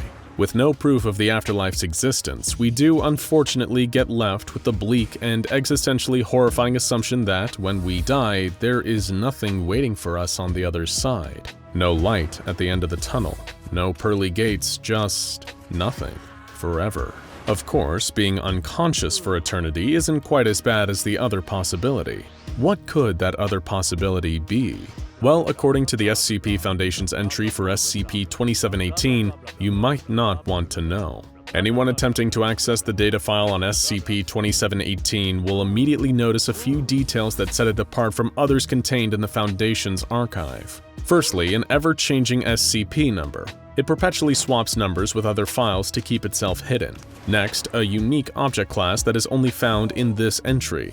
Instead of Keter or Euclid or Safe class that you might expect, you'll read Dammerung, a German word that loosely translates to either dusk, dawn, twilight, or nightfall. You might also spot the anomaly special containment procedures, mentioning that this page of the SCP database has been specially constructed in such a way that makes it as difficult as possible to access. The entry itself even begs the person reading it not to go any further, not to look at the description of SCP-2718. Now, we all know that the Foundation goes to great lengths to keep some things a secret, but why all the added measures for SCP-2718? It might well be that the information contained behind all this extra security could change the lives of anyone that reads it. Or, to put it more accurately, it could change the afterlives of whoever learns what SCP-2718 really is. This anomaly isn't a nightmarish creature or an object with a strange function.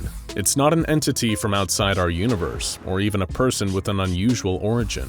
SCP-2718 is a cognitohazard, a piece of information that poses a direct danger to anyone that is able to understand it. That's why the Foundation has so many pleas to not read it any further. They're not doing that to protect the organization and their secrets, but to try and protect the reader themselves. All personnel, regardless of clearance, are forbidden to expose themselves to the description of this article under any circumstances. Do not discuss the existence of this article with any person. No disciplinary action will be necessary, provided you close this article now and clear your browser cache. Sounds serious, right? So serious, in fact, that anyone trying to learn about SCP-2718 is actively discouraged to do so. Even members of Foundation personnel are offered exemption from punishment if they just do what they're told and turn away. But you still want to know, don't you? Alright, don't say we didn't try our best to warn you. You've ignored all the signs, the repeated warnings to not look any further into SCP-2718, to not look at its description or pass that information on to anyone else. No, you just had to keep digging deeper and deeper, didn't you? Searching for the answers you're going to wish you never had gone looking for in the first place. Push far enough through the security measures the Foundation has placed around the SCP-2718 file, and you'll find a transcribed audio recording from none other than a member of the O5 Council. The Councilwoman Miriam Prather, O5-7, speaks to a subordinate, who begins the recording.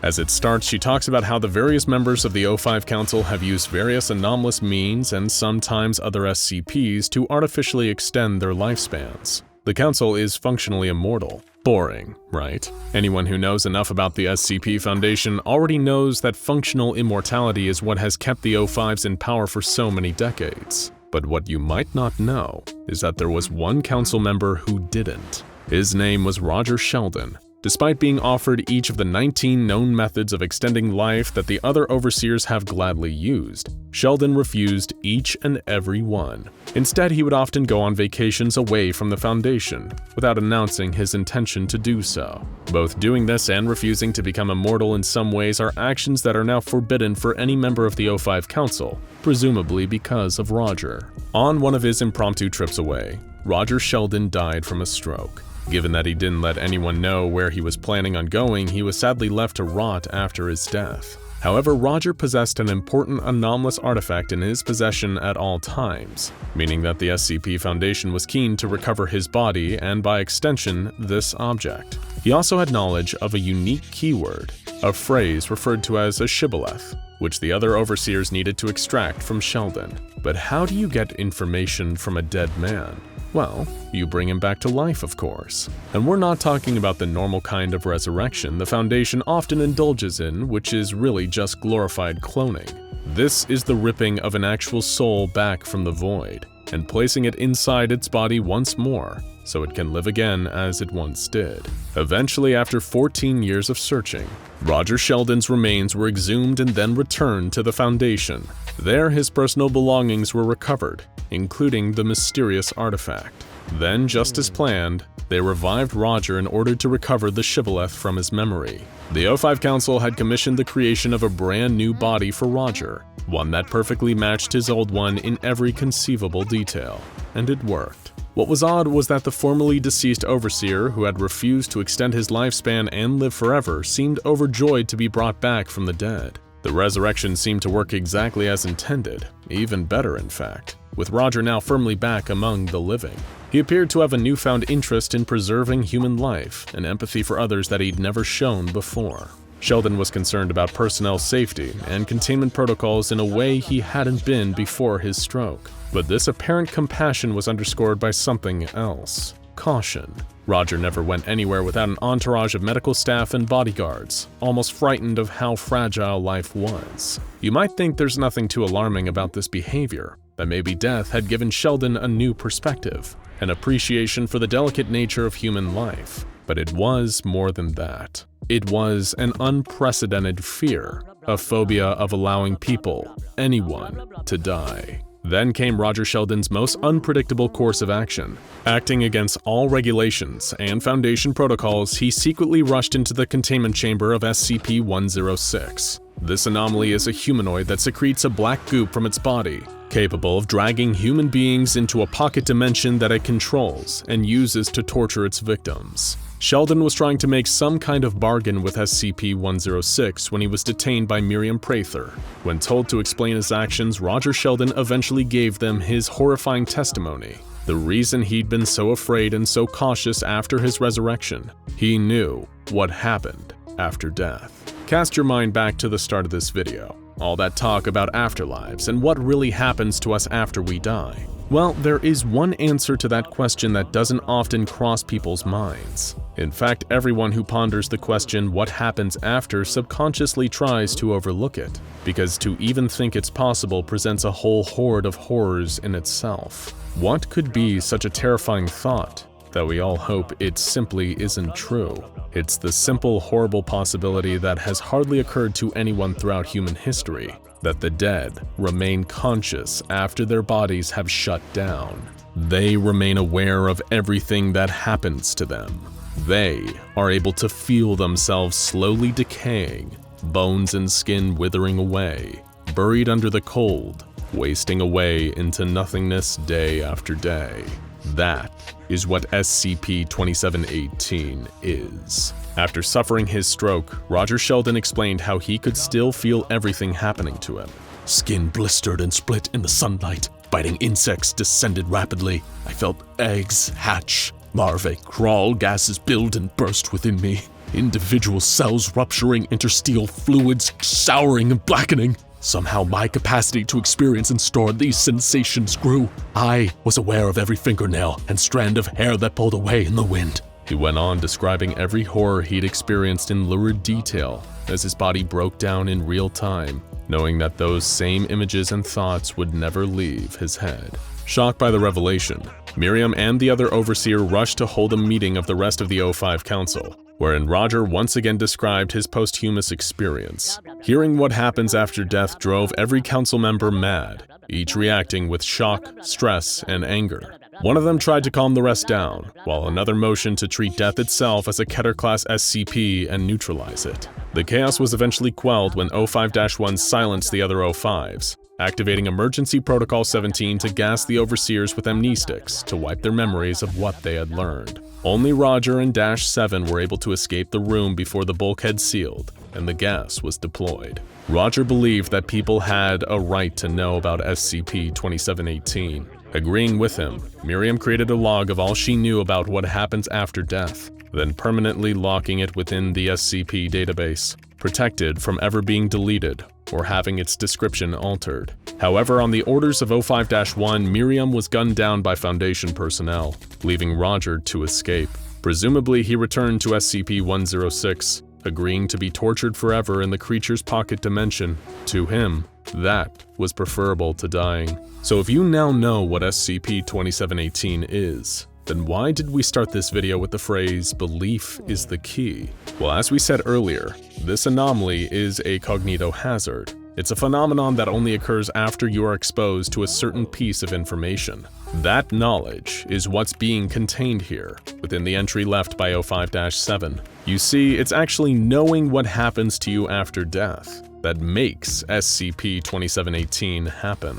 If you spend your life believing in a version of the afterlife, only to then learn about SCP-2718, then that information will override whatever religion, culture, or faith led you to believe about death. Knowing about SCP-2718 overwrites your afterlife. It creates a new, endless, and meaningless pain as you experience every sensation beyond your death. Decay, decomposition, cremation. That's the reason that belief is the key. Because once you are exposed to it, SCP-2718 becomes what happens after you die. In our defense, we warned you.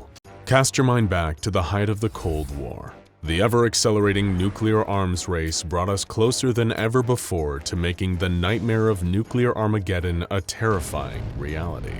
The two main parties in this conflict are the United States and Soviet Union, each amassing huge amounts of nuclear warheads and jumping on any available advantage they can over their enemies. What you may not know is that in order to detect an impending attack from the United States, the Soviets developed what would become known to the West as the Dead Hand. But this experimental piece of technology also had another name, SCP-1984. It is no secret that the Soviet Union feared the threat of US nuclear strikes and invasion just as much as the US feared an attack from them. So SCP-1984 was created to act as a deterrence mechanism, specifically against secure second strikes. Secure second strikes were both a deterrent and overwhelming concern during the Cold War, referring to a country's ability after suffering an initial nuclear attack to still retaliate, firing on their enemy and causing untold damage with their own arsenal of nuclear weapons. The Soviet Union knew that any action they made that could be perceived as an attack on United States soil would be threatened with nuclear retaliation, and that if they fired first, America would return fire and potentially annihilate them with a second strike. SCP-1984 was to be an automated system that would activate in response to the destruction of the Soviets' main command and control structure. Given that the Dead Hand was created during the 80s, you might be forgiven for expecting a nuclear detection system built at this point in history to consist of various sensors connected to a computer network. But you have also probably already realized that if this was the case, then the Foundation wouldn't be so interested in it. In actuality, SCP-1984 is a fully autonomous entity rather than a network of sensors for detecting incoming nuclear strikes, or a computer capable of initiating a second strike. Perhaps what makes the Foundation more interested in the Dead Hand is that it is both self-aware and links simultaneously to every single one of Russia's nuclear launch sites. Not only this, but SCP-1984 also has direct access to every single one of the atomic weapons stockpiled by the Soviet Union during the Cold War, and is capable of launching intercontinental ballistic missiles at a moment's notice. In short, SCP-1984 could very easily and horrifyingly quickly trigger an all-out nuclear war, resulting in the extinction of all life on Earth. No wonder the Foundation considers the Dead Hand such a massive threat. SCP-1984 itself actually consists of the preserved remains of a Russian soldier by the name of Sergeant Marat Chernikov, who was killed during the Soviet-Afghan War in 1982. Most of the official documentation of Chernikov's existence has been expunged by the Russian Federation, and he is only referred to in fragmented documents recovered by the Foundation that refer to a Project December. These remains serve as the location of a semi-sentient consciousness that has been classified as SCP-1984-01. When it remains dormant and is not interfered with, SCP-1984-01 has the ability to receive and process any signal broadcast to it, and is able to decipher information combined in any signal it picks up. However, when global military tensions start to climb, especially when those tensions affect the Russian Federation, or what were once the satellite states of the former Soviet Union, the entity begins to manifest itself in the physical world, and usually in various strange and different ways. SCP-1984-01 has been known to appear in the real world in forms such as a humanoid outline or a bright red specter taking the shape of a child with its legs cut off. Regardless of which shape it appears in, it is when the dead hand manifests in a more physical form that the wider scope of its abilities become clear. As mentioned previously, it can influence and even launch nuclear weapons, overriding their command systems and bypassing launch sequences. After appearing fully, SCP-1984-01 will travel at speeds of up to 140 kilometers an hour, directly to the nearest military installation capable of launching intercontinental ballistic missiles. Once it reaches its destination, SCP-1984-01 will immediately attempt to override the necessary systems to initiate a launch. After firing missiles at their predetermined targets, SCP-1984-01 will hastily travel to another facility housing nuclear ordnance, repeating the process until it has successfully launched all of Russia's atomic weapons. When engaged, the physical manifestation of SCP-1984 is highly aggressive, and will lethally defend itself against anyone that it observes trying to interfere with it or stop it from causing a nuclear launch. The entity has displayed the ability to disrupt the nervous system, causing excruciating pain and debilitating damage to human beings. Its only known weakness, if any, is a susceptibility to microwave radiation. Although exposure to this does not seem to cause any lasting damage to SCP-1984, instead only temporarily disorienting its physical form. As for the origins of SCP-1984, the Soviet Union's official liaison with the SCP Foundation offered some clarity on this. Ironically, during early 1984, the liaison, a doctor named Sergei, described information regarding the dead hand as being of grave importance to the continued survival of the human race. Seeing as he was referring to an enemy that could single-handedly launch the Soviet Union's entire nuclear arsenal, he certainly had a point. A top-secret conference was held in Sarajevo between the Foundation's O5 Council and officials from both the USSR and the United States, using the 1984 Winter Olympics as cover, avoiding too many questions about several nations' high-ranking state officials being in the same place at once. The O5 Council was then given full, in-depth information about the dead hand, something they had previously assumed was a more conventional form of nuclear deterrence. SCP-1984 was far more, and worse, far out of the control of the Russian government. It was revealed that the entity had been designated outside the original specifications given to those who developed it. Initially, the Soviets had intended for the dead hand to be solely used as a secure second strike response. If the leaders of the Soviet Union were killed, SCP-1984 would react in kind to Russia's enemies, launching back all of the USSR's nuclear missiles in retaliation. This is more likely where the dead hand nickname comes from, hearkening to the idea of a dead man's switch. Picture that you had been mortally wounded by your worst enemy, shot in the stomach and laying on the ground, rapidly bleeding out. You know that there is no chance you will survive, but you cannot afford to let your enemy get away. What they don't know is that you rigged the entire building around you both with explosives. With your dying breath, you activate the detonator, assuring your own and your enemy's mutual destruction. Kaboom. Then curtains for both of you. The pressing issue, and the reason this secret summit between the USSR, USA, and SCP Foundation was held, was that SCP-1984 was no longer interested in just waiting for Russia to be attacked and only reacting after the fact. Instead, the entity's physical form was trying to preemptively strike at the enemies of the motherland, attempting to activate nuclear launches and send atomic weapons to destroy the United States, France, West Germany, and the People's Republic of China. In other words, the Dead Hand was eager to get a head start at causing total nuclear annihilation, not to mention potentially killing millions and reducing target countries to little more than irradiated craters, awash with deadly nuclear fallout.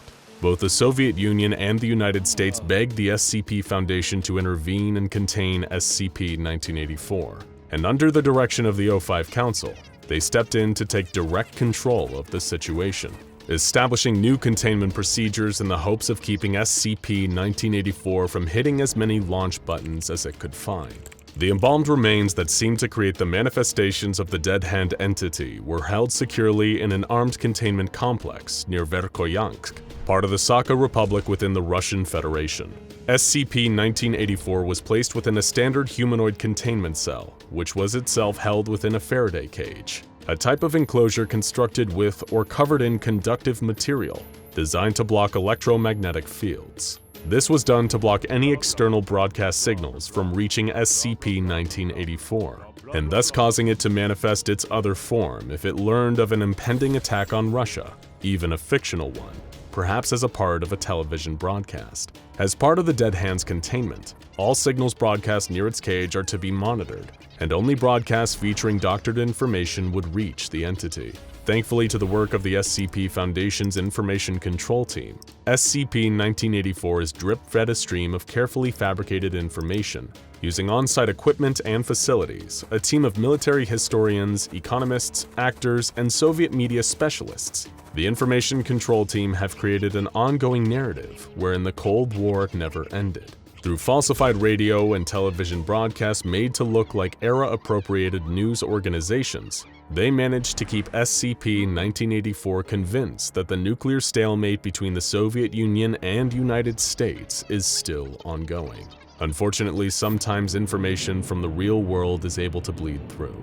An incident involving SCP-1984 occurred on August 8, 1984, and almost brought forth a full-scale nuclear war. While preparing for a campaign speech, the 40th President of the United States, Ronald Reagan, uttered the following joke. "I am pleased to tell you today that I've signed legislation that will outlaw Russia forever. We begin bombing in 5 minutes." Naturally, thousands of media outlets reported on this, but signals of those broadcasts, including recordings of the president's remark, made their way to SCP-1984. Foundation researchers were both unsure of how these transmissions breached the Faraday cage surrounding the Dead Hand, and were unable to prevent what happened next. Hearing what it could only assume was a genuine declaration of war, the manifestation of the SCP-1984-01 entity happened immediately after Reagan's words reached its containment cell. This time, the entity appeared as a semi-transparent woman, withered and blue, wearing traditional Pashtun dress. Armed personnel guarding SCP-1984's cage engaged the entity, causing it to retaliate, lashing out and attacking any that stood in its way. One captain and 2 privates that suffered the brunt of SCP-1984's offensive capabilities began bleeding heavily from their ears, seizing violently. Most gruesomely of all, a liquid leaked from their eyes and nose believed to have been cerebrospinal fluid. While armed personnel attempted to use microwave-emitting weaponry to slow the entity down, the Information Control Team was frantically trying to record a new falsified broadcast, in the hopes that SCP-1984 would cease its hostilities and the entity would dissipate before it was able to travel at high speed to any nearby Soviet nuclear facilities and begin bombarding the United States. Their first attempt to record a new broadcast that would result in a cessation of SCP-1984's slaughter of its guards was interrupted when a nearby wall collapsed.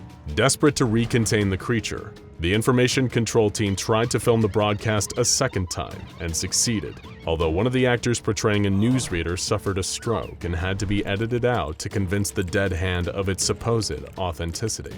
What followed was a short news clip clarifying that Russia's Politburo was in on President Reagan's joke, including old footage of the USSR's General Secretary Konstantin Chernenko, confirming that the Soviet Union's nuclear forces were not on high alert. Miraculously, after 15 more minutes of sustained fighting with guards, SCP-1984's physical manifestation began to disappear, gradually dematerializing while it seemed to attack with far less intensity. Eventually, containment was reestablished, at the cost of the deaths of 17 members of Foundation staff, both guards and researchers. A further 8, however, suffered traumatic brain injuries that left them all permanently disabled.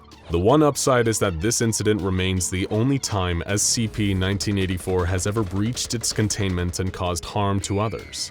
And considering that it could very well have launched Russia's nuclear arsenal, the casualties could easily have been much higher. So remember, folks, don't joke about nuclear weapons, especially if you're the president. You never know what anomalies lurking in the bodies of dead Russian soldiers might be listening. And if they are, you'd better hope they have a sense of humor. Okay guys, so to wrap this video up, I really don't think this cursed episode of this show was real. It's obviously just a really good scary fan animation, and the fact that the creators behind it didn't come out and claim ownership of it sooner, allowing it to be reposted and re-uploaded so many times, is really what got people thinking it was legit. That being said, it's still a good attempt at what a cursed lost episode would look like, so shout out to those animators, man. Anyway, I've been the GOAT Hellholder98, be sure to like this video, subscribe to my channel down below, and hey, if you know about any more lost media you want me to cover, leave it in the comments, I'll check it out. Now be sure to follow my socials at Hellholder98. I go live most days and post updates about new videos on my story, so go check it out. Alright, until then, I'll see you somewhere down the line. The moment his finger pushed the button to stop the camera recording, the practiced false smile dropped from Holden's face. It was hard not to feel down after he'd finished filming a new video, not thanks to any post-creativity slump, but the more depressing knowledge of just how much of an uphill battle this whole thing was. It felt like yesterday when Holden had first gotten into the creepier side of the internet. He never ventured into anything illicit or outright illegal, mind you, but there was a distinct corner of the web that had pulled him in when he was still at school and just starting to spend more time online. This part of the internet was filled with scary stories that were mostly fake or made up for likes, but that could have been real. There were unsettling animations, short clips that were hand-drawn to give people the creeps and keep them up at night. Not to mention a whole archive of public safety announcement videos, terrifying workplace and road safety warnings that used to be broadcast on TV and were as petrifying than the most acclaimed horror movies. Speaking of things that were broadcast to TV, that had gradually become Holden's specialty. One of his friends had sent him the link to a fictional account of someone who had supposedly uncovered an unaired episode of a Saturday morning kids cartoon. Or so this person claimed anyway. They went on to describe bizarre imagery, so intense and terrifying that it was unbefitting of a show for children. Then the person who made the original post explained how they got into contact with the show's creators via email to ask them about this cursed episode. The showrunner responded stating that the episode the poster had allegedly seen didn't even exist. To Holden, it didn't matter if the story was real or not. That wasn't the point. What was far more important was that it felt real. To him, it was plausible, even possible, that there were pieces of media out there in the world that had never seen the light of day. Episodes of TV shows or entire movies that were so wild and out there that they could have been banned and buried long before the dawn of the internet, wherein there was a record of everything and nothing was ever really lost. The idea of uncovering those lost pieces of media became Holden's primary hobby. He'd come home from school, throw his backpack onto his bed, and then sit in front of his computer for hours without even changing out of the clothes he had been wearing all day in class. But all the time he spent trawling through forum threads, following and messaging collectors on social media, listening to theories and coming up with his own. Eventually, it began to encroach on other things. Much to his mom's disappointment, Holden's grades took a rapid decline, and it wasn't long before he was failing his classes bad enough to not make the cut to continue on at school. But as much as it upset his mother, Holden really didn't mind. He was already thinking way beyond high school, and he knew he didn't need grades to be able to do the one thing he wanted to do with his life. Holden set up his own channel, with the plan to start uploading videos under his new online alter ego. And before long, Hellholder98 was born. He centered his whole internet persona around lost media, discussing which popular rumors were true and which were fictionalized for likes and clicks. It started out with a few discussion videos, where he would simply sit in his bedroom, a camcorder opposite him as he spoke. But before long, Holden was adding more and more flair to his content, learning how to edit on his computer, adding clips or screenshots he could find of supposed lost TV episodes to give his videos some credibility, a very necessary quality when trying to determine if certain things were real or not. Each video he finished, he had another 2 topics to a list of ideas he kept, planning to just perpetually churn out content until he eventually had a huge hit that went viral. Although the one thing he didn't realize until it was perhaps too late was that social media success didn't happen overnight. In fact, it didn't happen over many nights either. No matter how often Holden promoted his channel on his social media profiles, or how many new videos he uploaded, he couldn't seem to get any to land well and get boosted by the algorithm. At least that's one of the things he attributed the problem to. He pointed the finger of blame at anything that he could. One day, it was that the algorithm was suppressing his channel and boosting others who had already got more subscribers. The next, it might be his slow internet connection had led to one of his videos going live at a time when the site had low traffic. The one possibility that Holden didn't stop to consider was that maybe his genre of content was too niche, but that the days of the internet's interest in lost media had already peaked back when he was still in high school. Nevertheless, he kept trying, making content day in and day out, working under the assumption that if he just made enough videos, then one day he was sure to blow up. That would be his big break, his ultimate win, a video that did well enough to garner thousands, if not millions, of views. But the more time he devoted to Hellholder98, the only number that seemed to be at all increasing was the number of videos he had posted, each one barely garnering view figures that were above a single digit.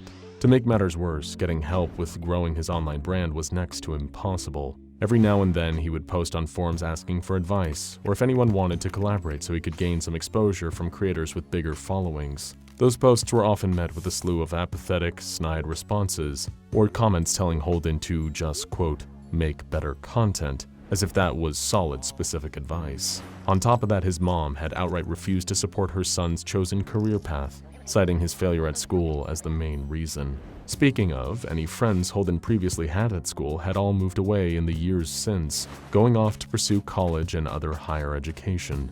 Some were even starting their new and exciting professions. The old saying said, "It's lonely at the top," but Holden was just as lonely down at the bottom, posting his content in total obscurity, as if he was just shouting into an empty void, with no one around to hear. The few people Holden did still consider his friends were all as chronically online as he was, most of them fellow lost media collectors. After interacting with them in the comment threads of various forums, the handful of like-minded guys were as close as Holden had to people actively supporting his channel. The collectors would usually give him pointers or topics to discuss in videos and contributing to the single-digit view count underneath his uploads. Although to him, it wasn't nearly enough. He didn't want just his friends to see his videos. He wanted an audience, a fan base of his own. It was late, the light of the computer monitor illuminating the dark of Holden's bedroom. Hunched over his desk, he was clicking and dragging clips into the timeline of a video project, trimming them down to make the whole thing better paced, snipping out bad takes where he stumbled over his words or misspoke. It was while editing that Holden noticed another screen lighting up on his desk, accompanied by a vibration, his phone. He reached for it, seeing a notification popped up on the lock screen. It was from Goth, one of the lost media collectors, and it read, "Dude, urgent, found something that you can make a video on." Holden sighed. It was late, and he was already focused on editing this current video tonight. If he got it finished, then he could go to sleep. "What do you know about the deathly videotape?" Goth asked in a second message, before Holden even had a chance to open it first. "The what?" he replied bluntly, before sending another text saying, "Can't this wait until the morning? I'm trying to edit." "If you don't act fast, it'll be gone forever," came the response only a second later, followed by a link. Lethargically, Holden tapped the hyperlink Goth had sent, his phone opening up its browser and displaying the web page. It was a buy and sell website, one of those places where people offloaded junk they didn't want anymore to strangers for a bit of extra cash. The page in question showed a few grainy photos taken on a phone of a small rectangular object in someone's hand. "What is that?" Holden asked. "It's a videotape, bonehead," Goth fired back. Although they'd never met in person, Holden always got the sense his friend was a little older than he was. Looking back on the seller's ad, it was for a second-hand Sony Color Collection 60 to 90-minute mini DV videotape, a type of cassette used in a lot of old handheld recording cameras. "So what?" Holden asked in another text. Look, there have been rumors for ages about something called the Deathly Videotape. Goth replied in a series of rapid-fire messages. It used to be all the rage on a lot of old lost media forums, the real nasty ones before they got shut down. Supposedly, there's a recording on this tape of some kind of live show, except when you put it in your VCR and press play, you see something horrible. Nobody even knows if it's real or just a legend. How do you know this is the same tape? Holden queried. By now, he had typed out the same link on his computer and was looking at the for sale page on the bigger screen while he texted back and forth with Goth. Read the item description, he answered. Holden's eyes scanned down the page, finding a short message from the seller. To anyone interested, I'm giving this old mini DV tape away. I don't know where I got it or why I watched it, but I wish I hadn't. It had ruined everything for me. It's impossible to enjoy anything else now that I've seen what's on it. Let me make this clear, I am not selling this tape, I'm giving it away free of charge. I hope that getting rid of it will help. Sounds ominous, Holden texted. If you're so sure if this is the Deathly Videotape, then why don't you get it? Keep reading, Goth responded. Underneath the item description was another note that the seller had written. Please note, I am unable to leave my town at present, nor can I mail this tape to anyone even if you pay postage. Collection only. If you are interested, please contact me at the following address. Below was an address. It was in Holden's hometown, only a few streets away from where he and his mom lived. This could be it, dude. Came another slew of messages from Goth. You buy this tape and make a video recording, then you might finally go viral. But you better be quick before someone goes and picks it up thinking it's just an ordinary tape. Holden looks back at the address, double-checking where it was. At most, it'd take a quick walk there and back, he thought. And if this tape was as elusive as Goth said it was, then owning it would mean Holden would be the only one who could make a video featuring it. After messaging the seller the night before, Holden found himself rushing through his quiet neighborhood to the address. All night as he tried to sleep, he kept thinking of the video he was going to make, how it could finally put him on the map, and at long last, bring him the E-fame he'd been working towards. Rapping his knuckles against the front door, he was met by an older man who stood on the other side. He was walking with a crutch, with a few bruises and stitched-up cuts on his face. The second that Holden explained he was there for the tape, the man reached to an unseen shelf just inside the doorframe and thrust the rectangular cassette into his hands before shutting the door as quickly as he could without it hitting Holden square in the face. He stared at the tape in his hands, though through its transparent green plastic case, he could see a hand-scrawled note. I know you'll ignore me if I tell you not to watch this, it read. So if you do, then on your own head be it. Having spent the rest of the day looking up exactly what he'd need to play such an old, outmoded recording format and convert the footage to digital so he could include it in his video, Holden had retrieved his mom's old VHS player from the attic, wiping the thick layer of dust off of it. It took a while for him to get everything ready to go, not just finding the right adapters and cables to hook the VCR up to his TV, as well as linking that to his computer, plus angling his camera right, and making sure the ring light he'd bought for filming was putting enough focus on his face. After the substantial prep, Holden took a deep breath, summoning up the faux excitement and stage smile before he hit the record button on his camera. What's up, guys? It's Hellholder98 here. Now today I've got a real treat for you all. So my friend Goth, shout out to him, told me that a while ago there was talk about something called the Deathly Videotape. We found a mini DV tape that we think might be that very same tape, so we're gonna watch it and see if it's legit. Dropping his persona as his face turned away from the camera, Holden punched the play button on the VHS player, his eyes glued to the TV screen as the camera's lens was fixated on him. Okay, nothing so far, he observed, met with nothing but a blank, black screen. Suddenly, after 12 seconds of nothing, the playback started instantly, and Holden started relaying what he was seeing on the tape to the camera. There was no sound, either because the recording on the videotape was filmed that way or Holden hadn't properly figured out how to hook it up to the VHS. The video itself showed a recording of Sesame Street live, and for the most part just seemed pretty underwhelming. Characters were up on stage, their puppeteers managing to stay out of sight as they entertained their young audience. After 2.5 minutes, Holden was starting to feel like he'd gone to all this effort over what seemed to just be someone's old, unwanted home video. Just as he was considering turning off the camera and throwing the videotape in the trash, at almost the 3-minute mark, something weird started happening on the stage. The actor playing one of the bigger characters seemed to be having some trouble, instantly trying to pull off his cumbersome costume, much to the distress of the kids in the audience looking on in horror. But it wasn't just the illusion that had been broken. The actor was trying to get out of his costume because he was choking. He dropped to his knees on stage, clawing at his own throat before finally falling face down, totally still, asphyxiated, dead.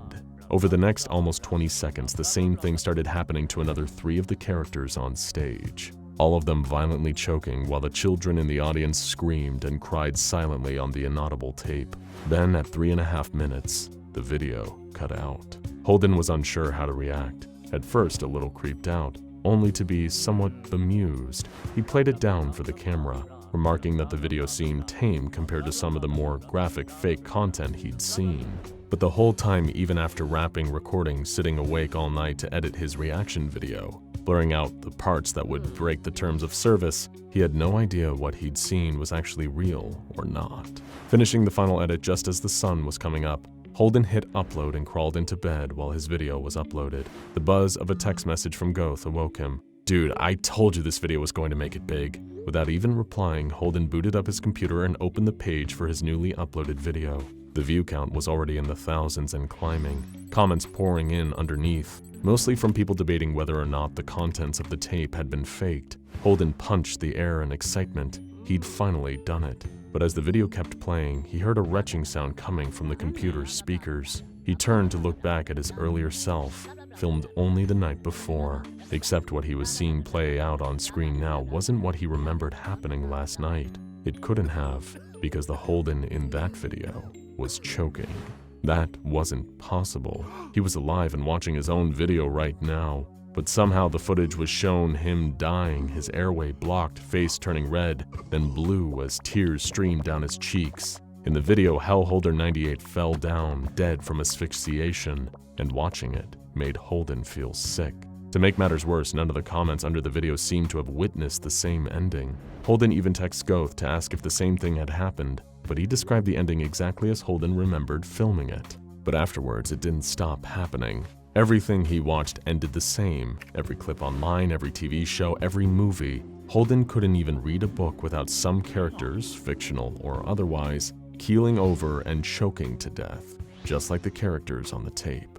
He barely had time to acknowledge the hits his reaction to the deathly videotape were getting. He was too busy trying to figure out why he couldn't stop seeing people dying the exact same way, even himself when he watched back his old Hellholder 98 videos. Reacting to the deathly videotape garnered a respectable 3 million views, but Hellholder 98 never uploaded again afterwards. His channel went silent, remembered only as a one-hit wonder until the video and the entire channel were taken down. Holden was never reported missing.